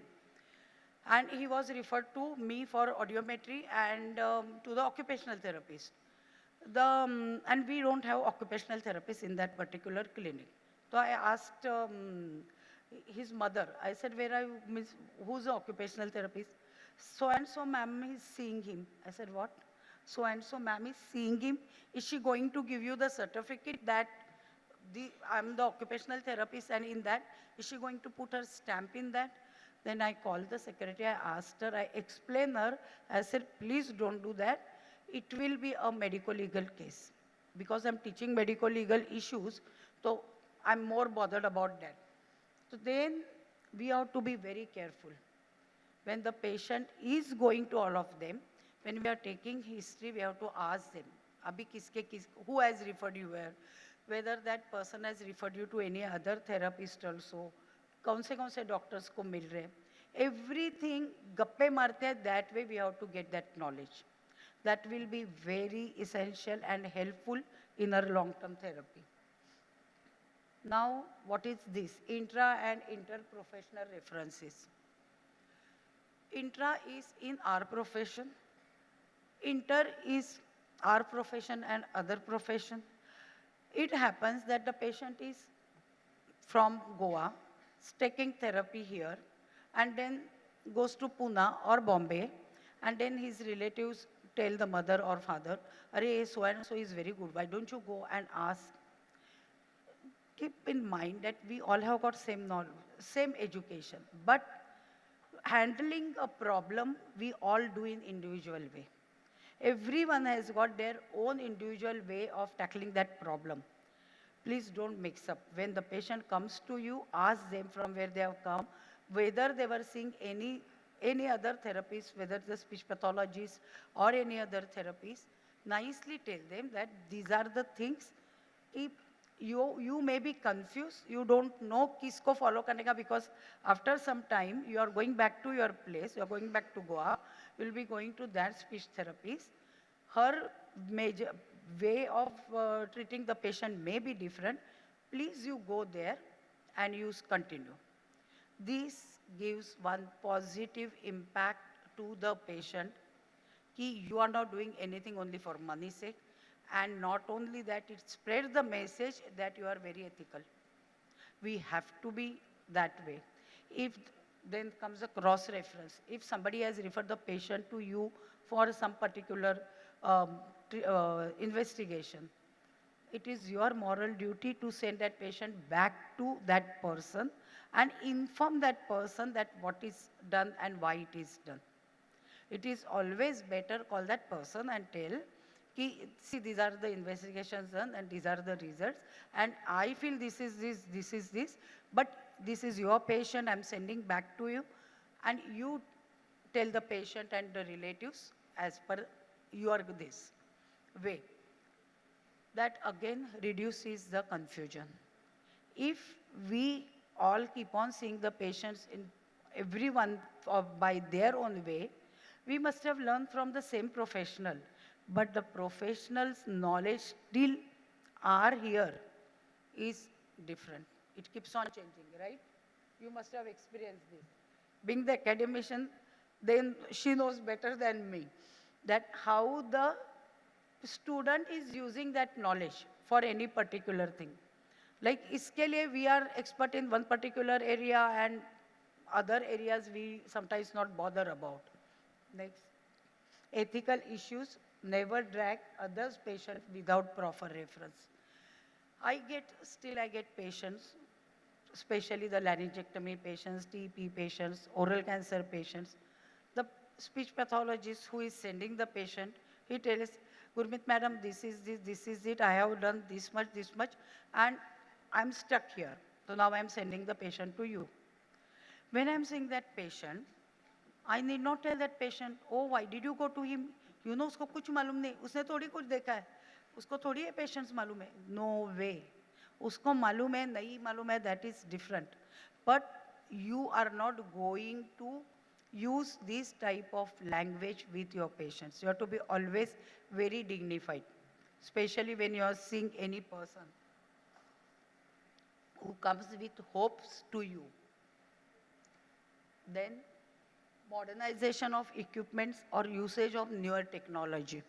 Like proper training and experience is required for this. Keep on upgrading your knowledge. Like you have learned vital stim today, you have learned FEES today. That may be your first experience. And FEES, at least you will find plenty other, colleagues who are using it or seniors who are using it. You can ask them, go there, observe them. And when you are observing patient in any other setup, किसके भी clinic में आप अपना patient जाते हो उधर कृपा करके बीच में बोलना नहीं. Behave as if you are mum, you don't know anything, कुछ पता ही नहीं चलता, this new language. Keep quiet even if you are feeling कि that person is not telling proper thing, but cutting someone is giving negative impact for you also. First thing, the respect for professionals from patient's point will be reduced. They will think, क्या आपस में झगड़ते हैं, इसको भी नहीं मालूम, शायद इसको भी नहीं मालूम होगा, let's see, और कोई है क्या? No way. Please don't do that. And when you are referring patient to someone, it shows that you are doing it for some better purpose.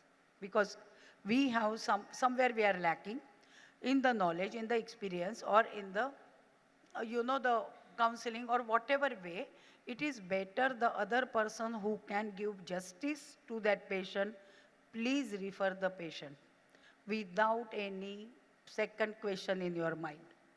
That's it. Now, in absence of these, we can use, if there is no FEES, there is no swallowing station, we can use MBS. Be present, as I told you, during this procedure to understand exactly where is the problem. The radiologist is the person who's going to help you with the lesion of site and what is the problem. It can be this, whether you have to send that patient for further investigation. And it will be helpful to you for changing your rehabilitation techniques. Now, next. Now, for example, vital stim or neuromuscular electrical stimulation. I have learned it along with a friend of my colleague of mine in February 2008 at Malaysia. And we were the first one. I had the vital stim equipment and that also portable one. Somebody has gifted me and afterwards nobody tried to give me something like that. Very sad. That's it. But we are using it from that time, but suppose when we are using the vital stim or any other newer technique or technique we are new to, we have to take proper training and proper experience. आपस में हम लोग एक दूसरे पे कर सकते हैं, देख सकते हैं. I remember when I went for vital stim training. First thing I asked them, can I use it for the patients who are radiated, and when? Second thing, for laser, can I use it? If the person is having severe fibrosis, what can we do? Because those were patients, those were the things which were in my mind at that time. Yeah, next. Next. This is the vital stim, what you have learned today. Yes, sir. Now, without mentioning these patients, my speech can't be completed. This person, if you see, he is a total glossectomy patient. His total tongue was removed. So naturally, what is the function of tongue? After removal of tongue, what happens? I need not tell you. Then in that thing, they made me swallowing therapist. Because of that, our Tata Hospital, I have seen in my 30 years, the doctors are very sweet. The head and neck surgery. When the surgery ends, initially it was plastic surgery क्योंकि वो stent वगैरह होता था. Now it is microvascular surgery. But when everything is done, still problem is there. बड़े प्यार से they send patient to the speech therapy. And they tell, go to madam or go to sir, they will help you out. Now, what does it mean? We are very happy, flattered, arey wow. But the burden on their head is on your head. Nicely, they have shifted that burden on your head, and it becomes your responsibility to give justice to these patients and whatever they are expecting. This person was a sonar, and he didn't have any children. His wife was also old, she was not illiterate, so he had to do business. So how to do? First thing, giving tongue, artificial tongue, वगैरह सब ठीक है. But because of that, there were alterations in resonance also, and articulation, interruption in the normal act of swallowing, impaired eating, drinking, changes in physical appearance, affected relationships and social interactions. So up till now, everything we have seen, but affected relationship means what? This is very, what I can say, simple photograph I have put, because I don't want you guys to get scared. But when there is distorted body image, if there is microvascular graft taken, patient is drooling, patient can't go for the job. And above all, people are not understanding, or if he is going somewhere to eat, he can't eat normally. If he is having NGT or Rile's tube, so then other people also don't want to mingle with him. They feel कि अभी ये छूत की बीमारी होगी, इसको cancer हुआ ना तो मेरे को होगा.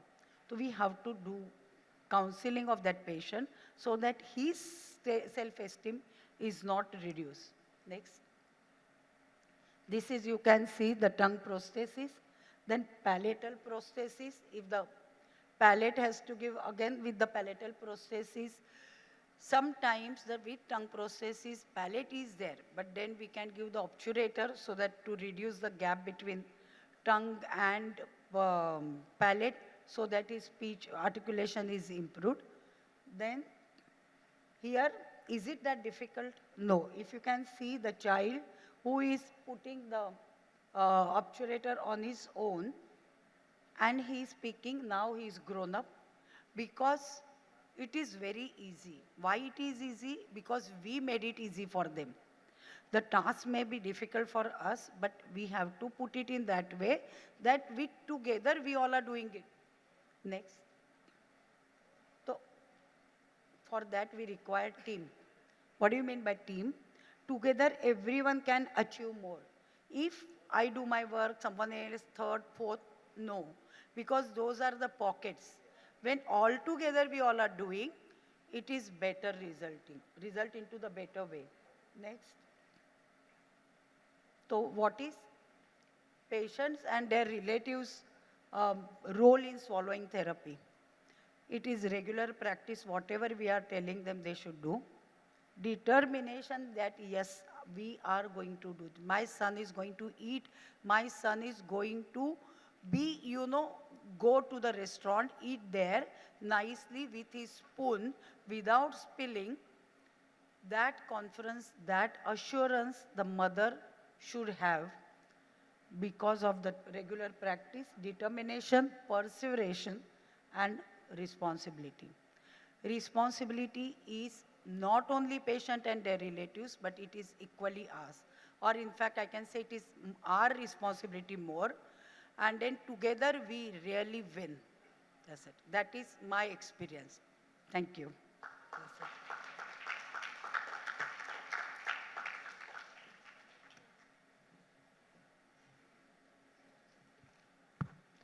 Thank you, ma'am, for giving the deep insight to this topic. We now request all the dignitaries to kindly raise for the felicitation of Dr. Gurmeet Kaur. I request Dr. B.S. Premlata to do the honors.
This is really too much.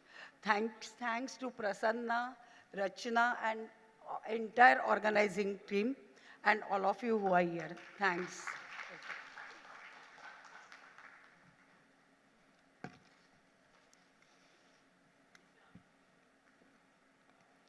Necessity is the great mother of all production. Mr. Bipin Kadam is the real-life personification of that. Let's see his wonder work. Rather than the words, his work speaks it all. Now let's see a video on his innovation.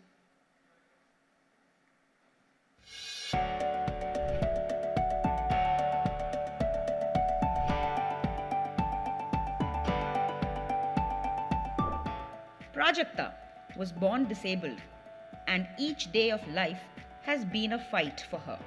ये मेरी बेटी प्राजक्ता है, ये 17 साल की है। मेरी बेटी चल नहीं सकती है, बैठ नहीं सकती है, ठीक से बैठ नहीं सकती है और खुद के हाथ से खाना नहीं खा सकती है। Prajakta's father, Bipin Kadam, has built Ma Robo, a robo that can help her eat food. मेरी बेटी अगर चावल मांगेगी तो वो रोबोट इसको चावल खिलाएगा। अगर मेरी बेटी उससे सब्जी मांगेगी तो वो रोबोट इसको सब्जी खिलाएगा। Kadam is a class 10 pass out without any background in robotics. इस रोबोट का आइडिया मेरी बेटी की वजह से आया है। ये 17 साल की होने के बावजूद इसका जो माइंड है वो 3-4 बरस की लड़की जैसा है। Kadam's wife suffers from vertigo, and due to frail health, she struggles to feed Prajakta on time. हम लोग जब काम में बिजी रहते थे, इसको टाइम पे खाना नहीं खिला सकते थे, तब ये रोती रहती थी। तो इसी वजह से मुझे ये आइडिया आया और फिर समझो हम कभी बीमार पड़ गए या हमको कुछ प्रॉब्लम आ गया। Made of ice cream boxes and bottles, Ma Robo recognizes voice and feeds as per the food requested. Kadam had to learn programming to build Ma Robo. After 12 hours of work, Kadam would spend 2 hours daily to build the robo. मैं कोई engineer नहीं हूँ और ना ही पैसे वाला आदमी हूँ। मैं 10 बाय 10 के छोटे से रूम में अपने परिवार के साथ रहता हूँ। ये आजू बाजू में कोई नहीं था कि मुझे रोबोटिक्स के बारे में बताए, तो मैंने इंटरनेट के सहारा लिया और उसी से ज्ञान प्राप्त करता चला गया, छोटे छोटे प्रयोग करता गया। But manufacturing background and experience was an advantage. Ma Robo costs around rupees 12,000 to rupees 15,000 and can record 15 voice commands. मेरी बेटी दुनिया के नज़रों में विकलांग जरूर है, लेकिन मेरे लिए वह एक सेलिब्रिटी की तरह है, जिसने मुझे यह रोबोट बनाने में प्रेरित किया। Kadam's innovation has been commended by the Goa State Innovation Council and proves the saying, where there's a will, there's a way. यह रोबोट सिर्फ विकलांग लोगों के लिए ही नहीं काम आएगा, बूढ़े बीमार लोगों के भी काम आ सकता है। जिनको हाथ नहीं, उन लोगों के भी काम आ सकता है। मुझे यह रोबोट उन सभी लोगों तक पहुंचाना है और इसमें मैं आपका सहयोग चाहता हूं।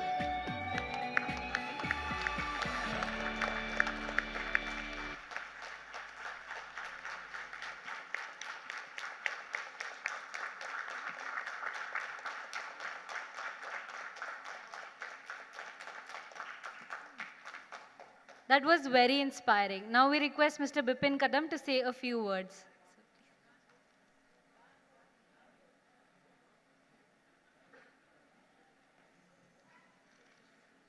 उपस्थित सभी मान्यवरों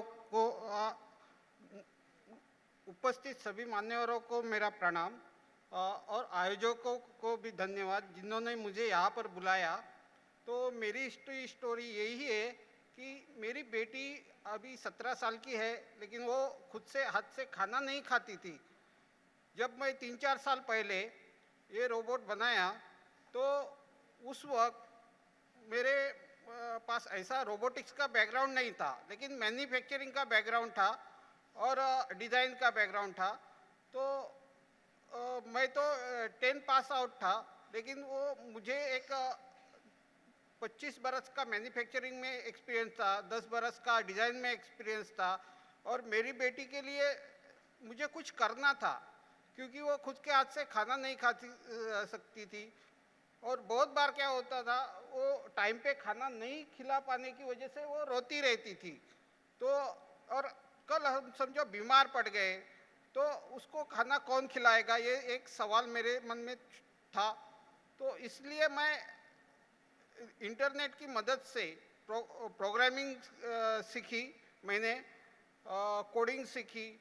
और मेरे सामने मुझे एक ऐसा डिवाइस मिला जो वॉइस पे चलता था।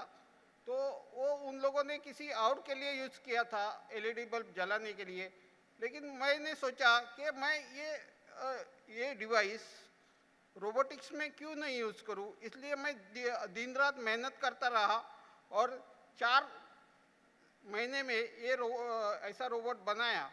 और आज मेरी बेटी आत्मनिर्भर है। हम लोग साथ में जब खाना खाते हैं, तब वो हम साथ में खिलाते हैं उसको।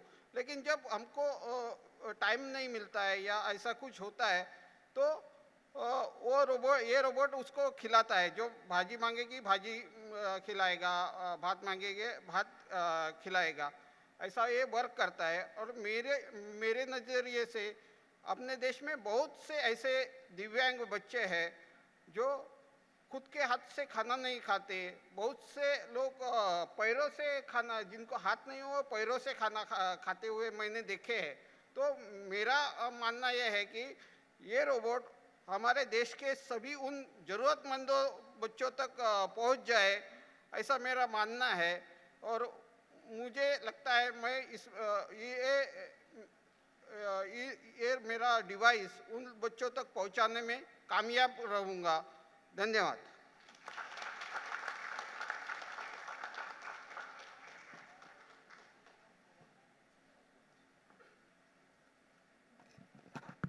That was really nice to listen to your words, sir. Now I request all the dignitaries to raise to felicitate Mr. Bipin Kadam. I request Mr. Prasanna Hegde to do the honors.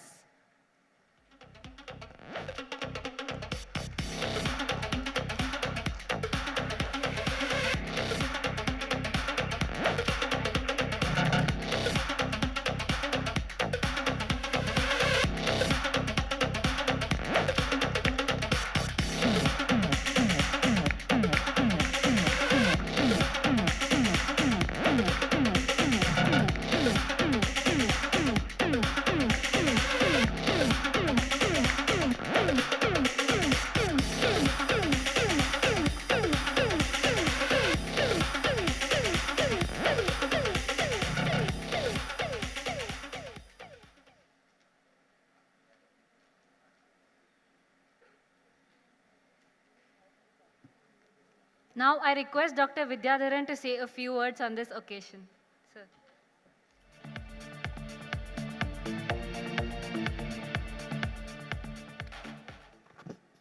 Good evening, everybody.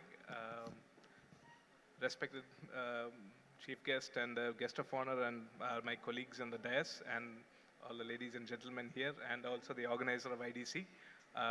Thank you again for this nice conference. I had a wonderful time today. And it is very humbling to see, I think what Prasanna tried to do with this inauguration is try to bring two people from two different backgrounds. One as a madam who's a speech pathologist with a lot of varied other interests. So it shows that, you don't have to focus just on one thing. You can be trying many different things and trying to excel in all that. And then Kadam sir, it's very inspiring and humbling of what you did. He treated his daughter like a celebrity and had a passion to do something with his daughter, and he worked very hard for it. So it kind of teaches me that, you can get all the degrees, you can get all the want, but in the end, you need to work to your passion. And the reason why you all gathered here is you feel passionate about curing dysphagia or managing your patients and making them happy. And that's the simplest thing which Madam said, in the end, eventually, by making them eat, and being independent and being socially acceptable in eating in public, that gives you a lot of happiness, and that's what I think we're here to do. So I'm really grateful to be a part of this conference, and I hope that you keep repeating this almost every year or every biannually, whatever Bhaskar and Prasanna decides. The thing is that what I would request is to keep more certification courses so that you can increase the skill capacity of a speech pathologist, and that way from simple things not only related to dysphagia, but all the allied things of dysphagia were simple things of manual lymphatic drainage, vital stim, and also myofunctional therapy. All these kind of come together, and if one person, like Madam was saying, you can handle all this, then the patient doesn't have to be going to multiple OPs and seeing multiple patients and doing multiple consultation fees. So everything is in-house, and you form a major part of the rehab team. So thank you so much, and I wish you all the best, and looking forward for next interesting few days in Goa. Thanks a lot.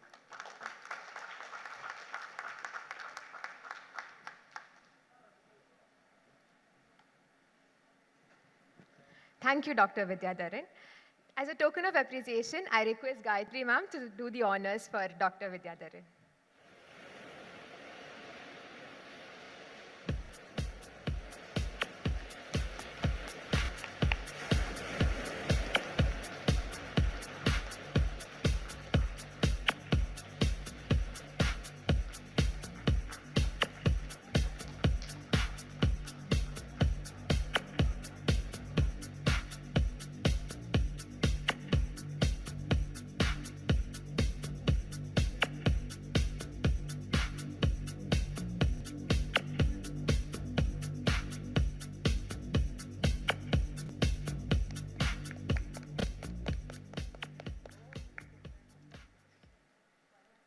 Today, Mr. Guruprasad Pavaskar and Mr. Gaurish Dawn were supposed to join with us, but due to unavoidable circumstances, they were unable to join us, but they send their best wishes for the success of the International Dysphagia Conclave 2023.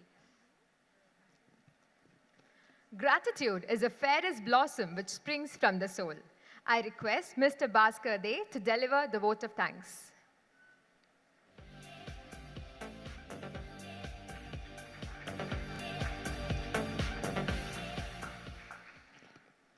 Hello and good evening, everyone. So I would like to give the vote of thanks to the chief guest today, Ma'am Gurpreet Ma'am, Dr. Gurpreet Ma'am, and the guest of honor, Mr. Bipin Kanad.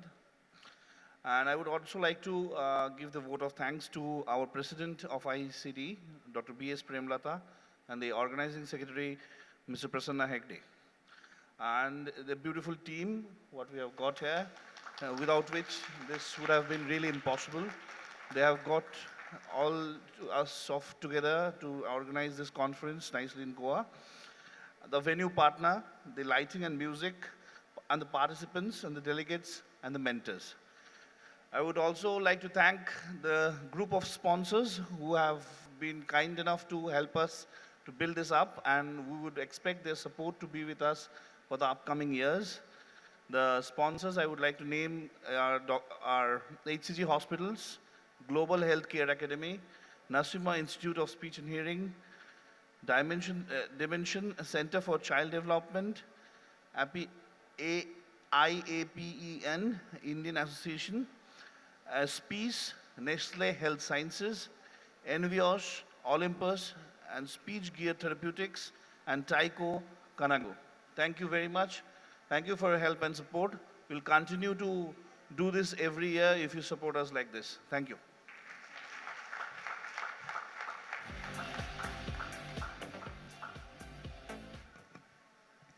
Thank you, sir. Tomorrow we have interesting didactics and workshop to look forward to. We have session on treatment of silent aspiration, pathophysiology of dysphagia, and All India Innovation Cell. With this, we end the night. See you all tomorrow at 8 a.m. Have a great night. Thank you, everyone.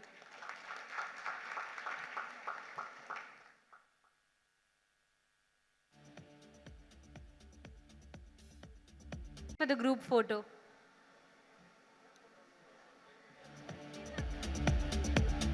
Attendees, please note dinner is arranged for everyone. Attendees, please note dinner is arranged for everyone. After the group photo, we can go for dinner.